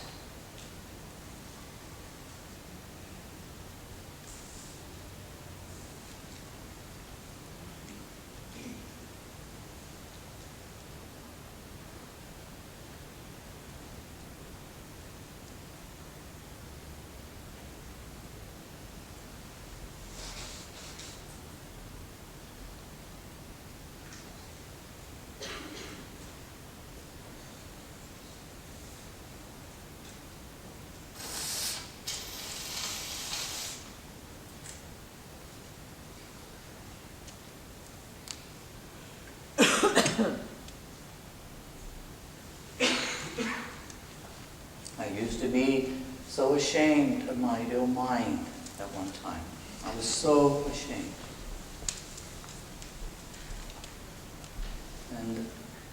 And I had done and tried to be as clever as possible to hide my ill mind. And I know what it is to have pride, and what pride I had left, or what healthy mind, what part of my mind was healthy.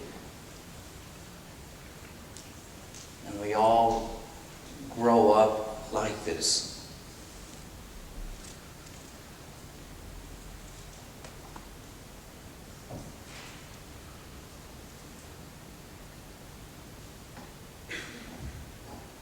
But once I understood who to lay this open to, so that my mind can be helped.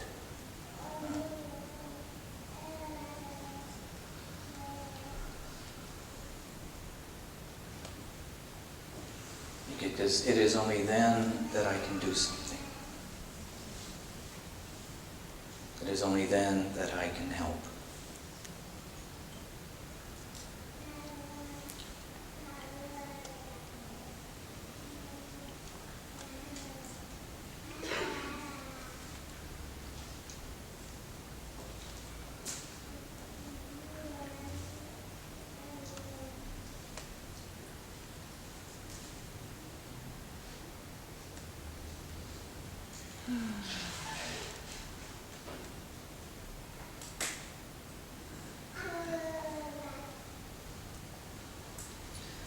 Let's take a break.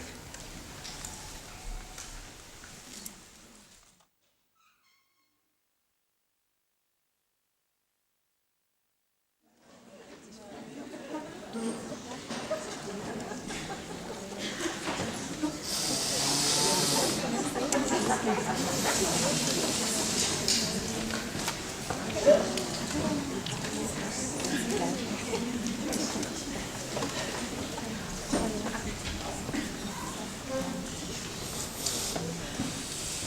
questions to what we just said before.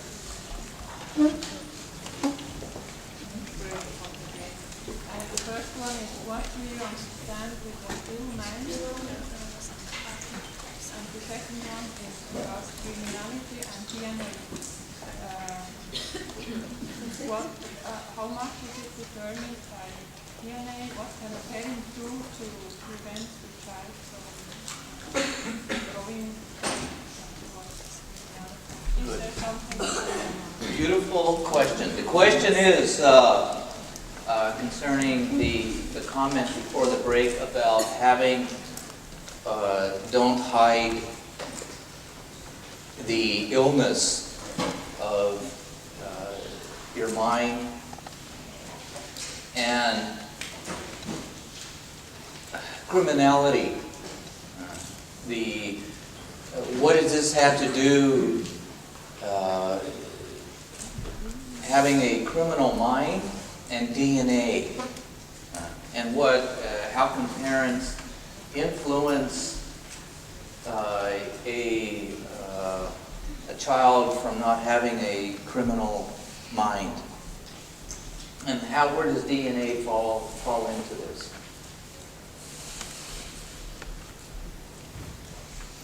This is going to go to your question about the London workshop, about how impossible it is to really change.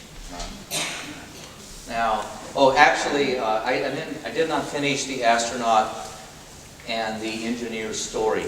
So I'm going to finish that, and then I think we can go into that demonstration and explaining helping to explain our predicament.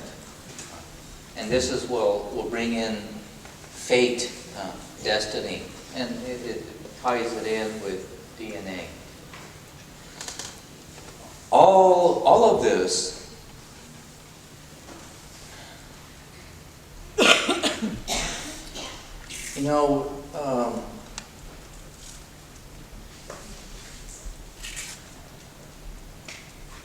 our society today, in the trouble is that almost every generation, past generation, will say the same thing of the future generation. And we can see this from generation to generation, how the children are not behaving as well. Society is more corrupt. Children are looser, parents are not as, and every generation says this of the future generation. This has been going on for thousands and thousands of years, and it's true of all generations, and that's the problem. That's true. Let's go and finish the story of the astronaut and the engineer. So, I realized this 3 o'clock in the morning last night.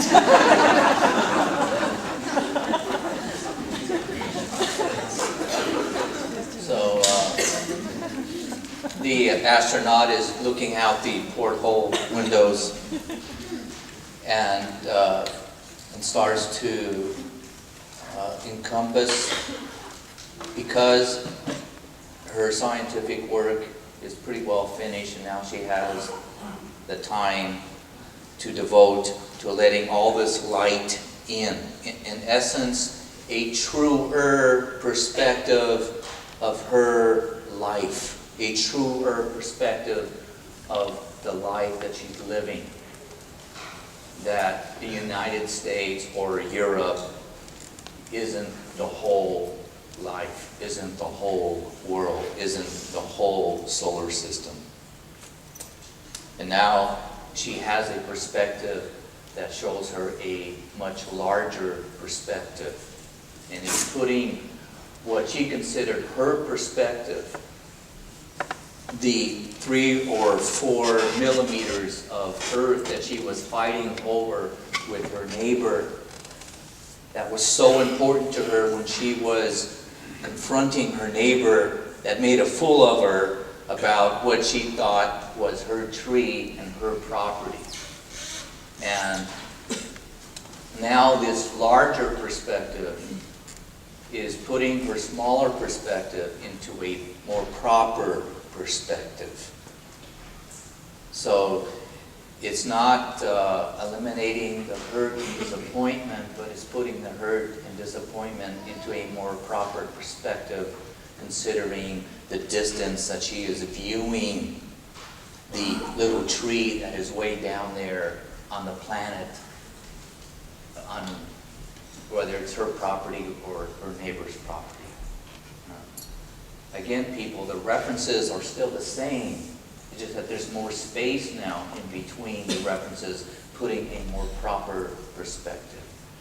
We pull back and get a little distance from what we are viewing to get a bigger view of it. That's all we are doing. That's all we are doing with ourselves. So now she realizes that, my God, here I'm a grown person fighting over a few millimeters of earth when there's really actually very little earth to live on. And how this life started on this planet when there's very little life out there anyway. And here I'm fighting for a few millimeters of earth. And she's encapsulated in this spaceship with very little oxygen and relying on the mechanics to provide oxygen. And here is a planet which is still very small that has manufactured and continues to manufacture oxygen so the other species and her species can continue to exist. But that will go away too one day. So as a result of just putting invested time and having the opportunity,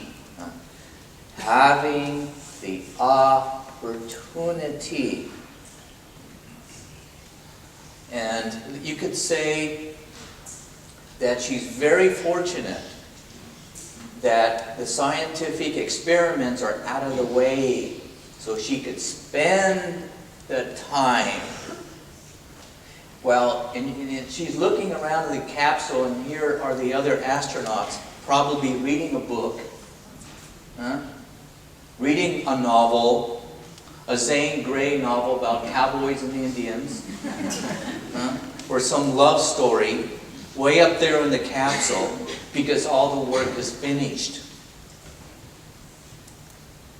Think about this. What are you doing up there? What are you doing with your time?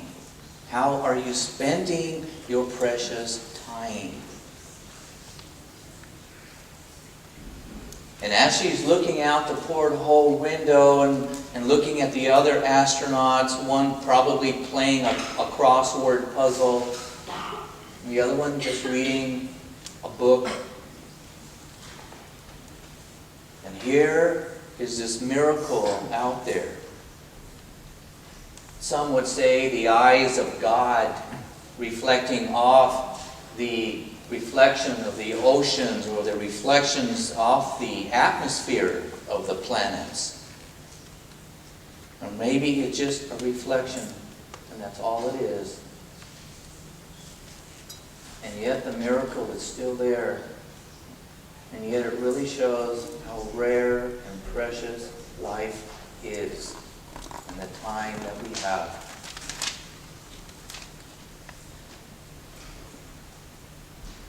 Maybe it's too much on the others, and maybe that's why they're reading a book and just playing with other puzzles. You know, I remember when I first came to, it was in Edinburgh. I just got off the train, very jet lag, and this man was going to meet me at the train station. And he never even talked to me, but somebody told him to go meet this Indian, and he's dark-skinned, and he'll be waiting for you. So, I don't even know who I'm going to meet, but he's supposed to find me, and his name is Jerry. And I haven't slept for days, and very tired, and the train station in Edinburgh was pretty busy, and all these people, looking for the people coming off the train, and this one guy comes in, and I said, "Guys, it's got to be him," but oh boy, I'm not ready for him. So,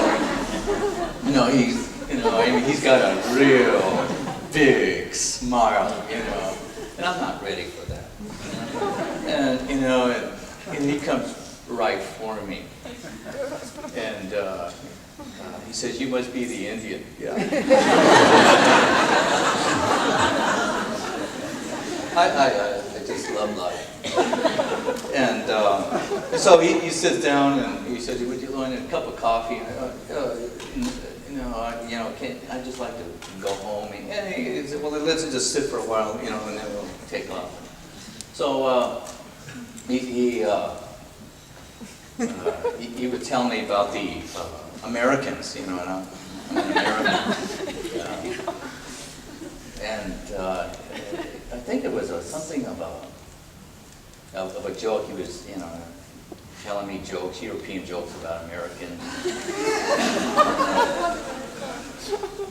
I mean, he's not trying to be harmful. I mean, he's just really trying to, have fun and, life. He's wonderful. He was just really beautiful. And the joke's something, I forgot, the Americans, how they are, they come to Europe with shorts, and they show these terrible legs. The men, and they got their, where's my camera? You give me my camera?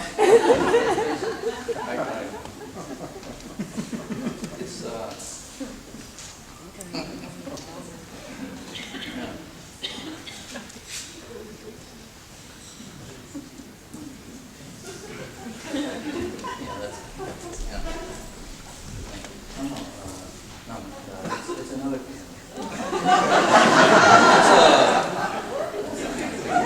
It's a smaller, there we go. Yeah. You stealing cameras?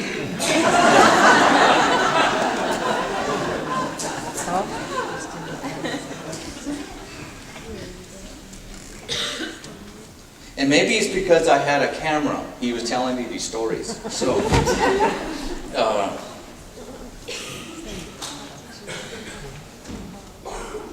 I want to take a picture of you before I forget. It had nothing to do with the story. It just reminded me.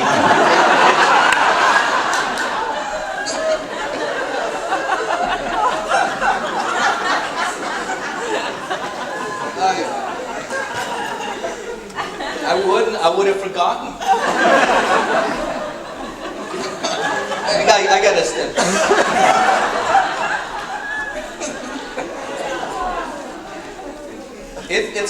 It's in our blood.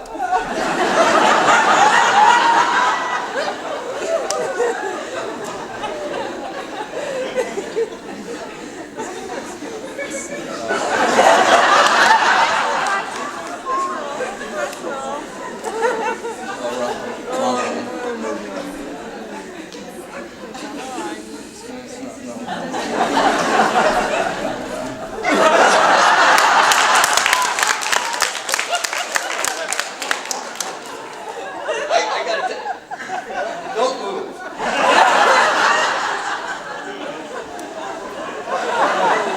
Okay, I did it.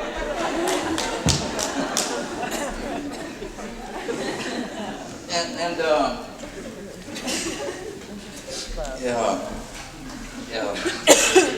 here's an American couple. I think he described it. They're in Greece, seeing Athens and everything. And And you know how it is with, no matter who you're with, everybody kind of goes their own way. You look at this and you look at that. And the wife says, hey, honey, come, you got to come see this, And the husband says, oh, just take a picture and I'll see it back.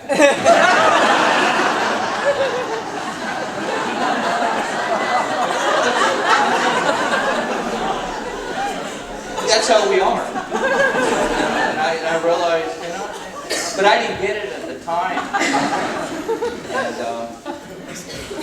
so then it was 10 o'clock at night, and it was raining in Scotland. And Jerry, in Edinburgh, there's this, it's called King Arthur's Seat. Is that right? King Arthur's Seat? And there's this beautiful, well, you don't see it at night, and but he said there's this mountain, and it's a very special and holy mountain. And he takes me straight to this mountain. It's late at night, and it's raining, and he has no umbrella. And he gets out of the car and he starts walking. He says, come on, let's go. The Indian wants to go climb the mountain.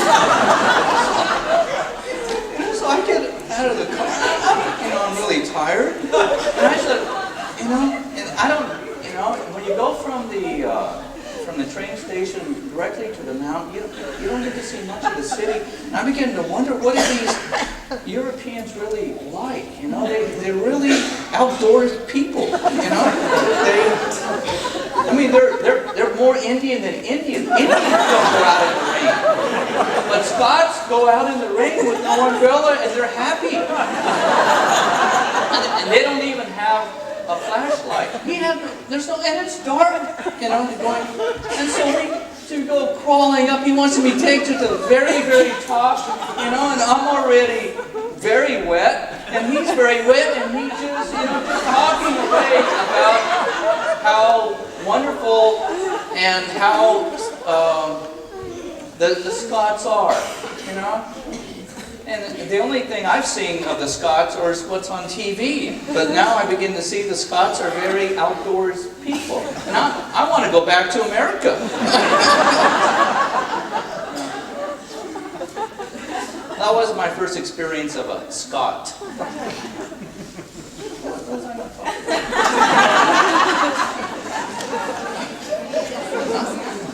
DNA. So...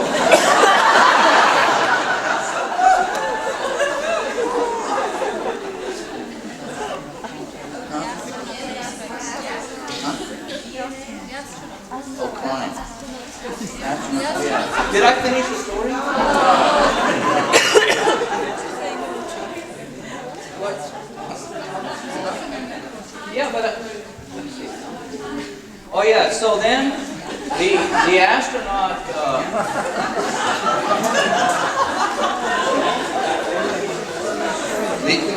The astronaut realizes he has a different perspective of life now.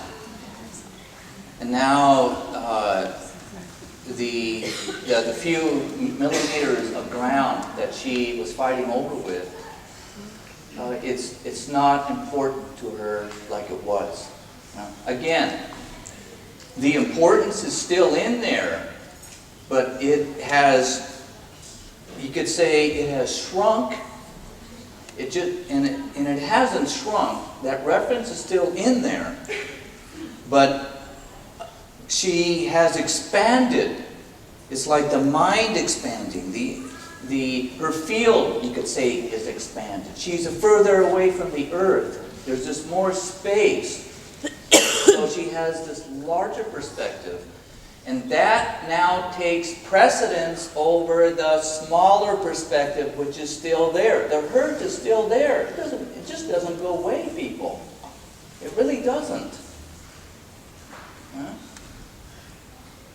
But this larger perspective, if she can hold it long enough, it slowly transcends the smaller perspective in time. It takes time to transcend it. People think it just goes away just because you understand. It doesn't. It takes time for it to transcend. So, now the astronaut goes back down to Earth. Her lines on her face are different. She walks differently. Her mindset is differently. Her mentality is different. And yet, this smaller perspective of the hurt and everything that happened is still there. It just doesn't have precedence as now this new insight has. So she goes down and says, I was so dumb, I was so stupid, I was really sorry. It was your property.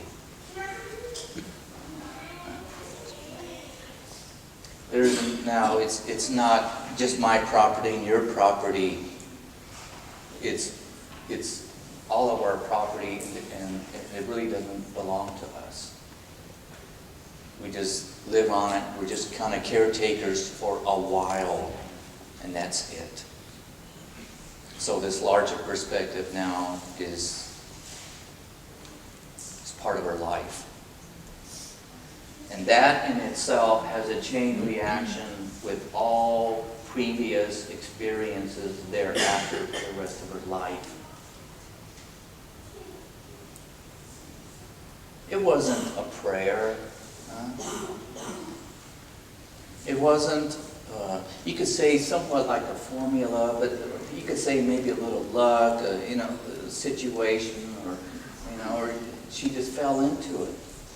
She was just looking out the window, just long enough before it clicked in.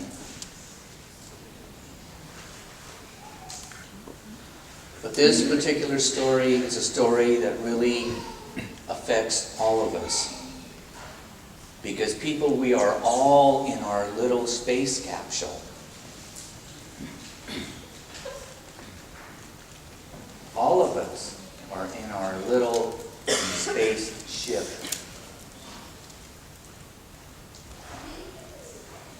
And what we do in our spaceship and understand the preciousness, and when we look out our windows, our little tiny windows, out into the outer world, how are you looking out?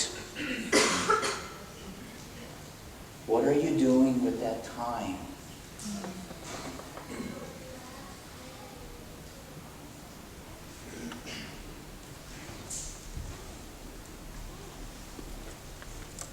Are we going to find it under a rock? If I could just turn one more page, if I just had one more experience, maybe it just takes one more disappointment. Or maybe if I just had one more friend. Or maybe I would just win the lotto.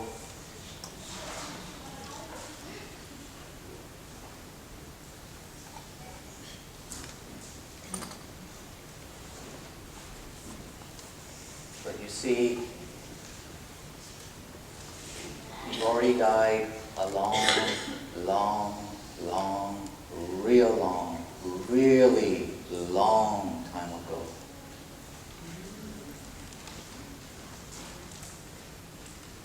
It's nothing but life for you.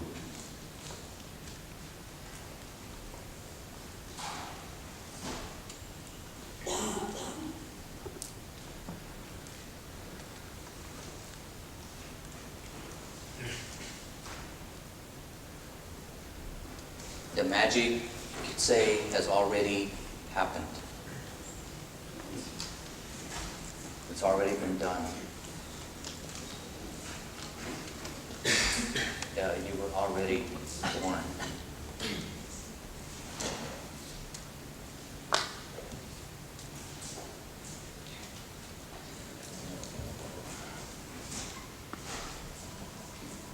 But it's just difficult to put down our weapons when our weapons are so well designed and we're not through using them. And our cleverness, we're not through utilizing all our cleverness, and our games are not finished. Or the hurt is still a little too strong running through our blood. And it's all really, it's all this.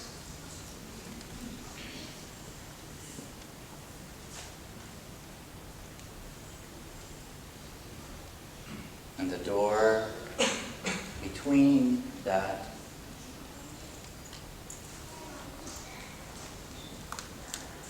and this is where it comes down to this free will. That's why to really touch our free will, it is so profound.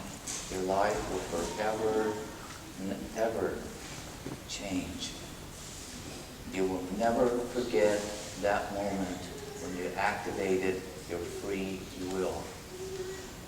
It will ever change your destiny.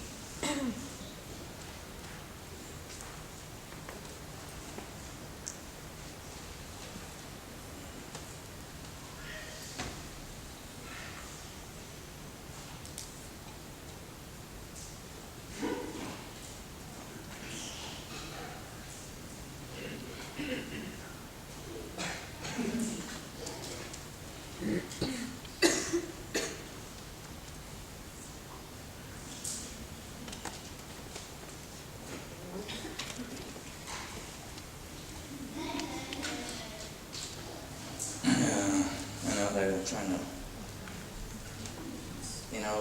it's 1 o'clock now? Is that right? I know the restaurant closed at 2. So we're gonna break and restaurants close at 2. And we're gonna still do the demonstration and you know how it is. We kind of go into yeah.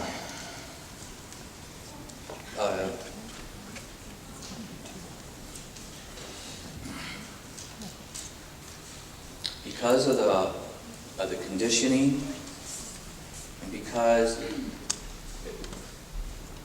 we become very acute, very sharp, very clever at designing and protecting our space capsule, our egg.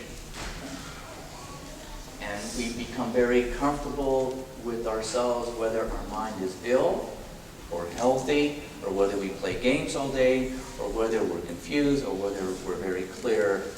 We become very comfortable in our space capsule because we have survived the minute, we have survived the hour, we have survived the day, we have survived another year. That makes us successful. Understand this. It has made us successful. We have survived. This is what keeps us locked in. We have survived. We have become successful. We have survived. Because that is the crucial thing.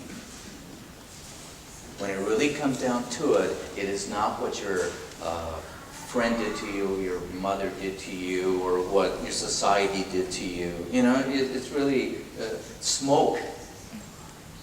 You know what really counts? You know what really counts? It really comes down to it. It's my friend getting killed, or this. That doesn't really count. You know what really counts in your case? And do this. Do follow this. It's a little shocking. You know what really counts? Hold your nose. Go on, hold your nose. Play it out. Please play this out. I know this is a little ridiculous, but it's not. Hold your nose. Come on. Hold your breathing. Hold it. Don't let yourself breathe. You know what really counts is that you survive. That's what really counts for you, is that you survive. Everything else is just things that happen along the way. But that you survive, that's what really counts for you. Every cell Every cell in you. The real essence of you is that you survive. That's what counts. And it is this very connection that you survive that keeps us locked in our space capsule, whether our mind is extremely ill or extremely healthy. Everything else is just stories. Another page to turn, another clever word, another verb, another noun, another adverb, another picture, another color, another symbol. So what really counts is that we survive in our space capsule.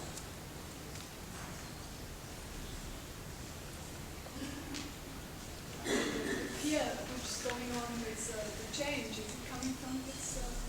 Is the fear? Yeah, this is real fear. Now this is appropriate fear. It's coming from surviving. Right. You know, what I would love to do, you know, if we lived in a different time, if I didn't have to have you sign, you know, that thing that I am not responsible if something happened to you here, you know. If we lived in another time, what I would do with most of you, I would stick you underwater until you actually went into panic. And I would hold you a little bit longer, until you really felt the panic and it stayed with you. And when you came out, you're going to be really happy that you survived. You're going to be really, wow, life is precious, yeah. But today I would get sued because some of you, I would drown you, and accidentally, of course.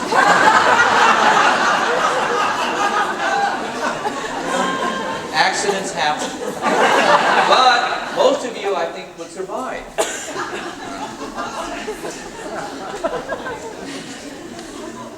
Hey, death isn't what you think.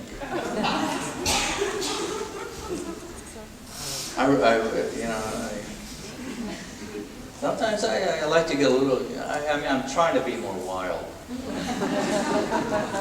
with you.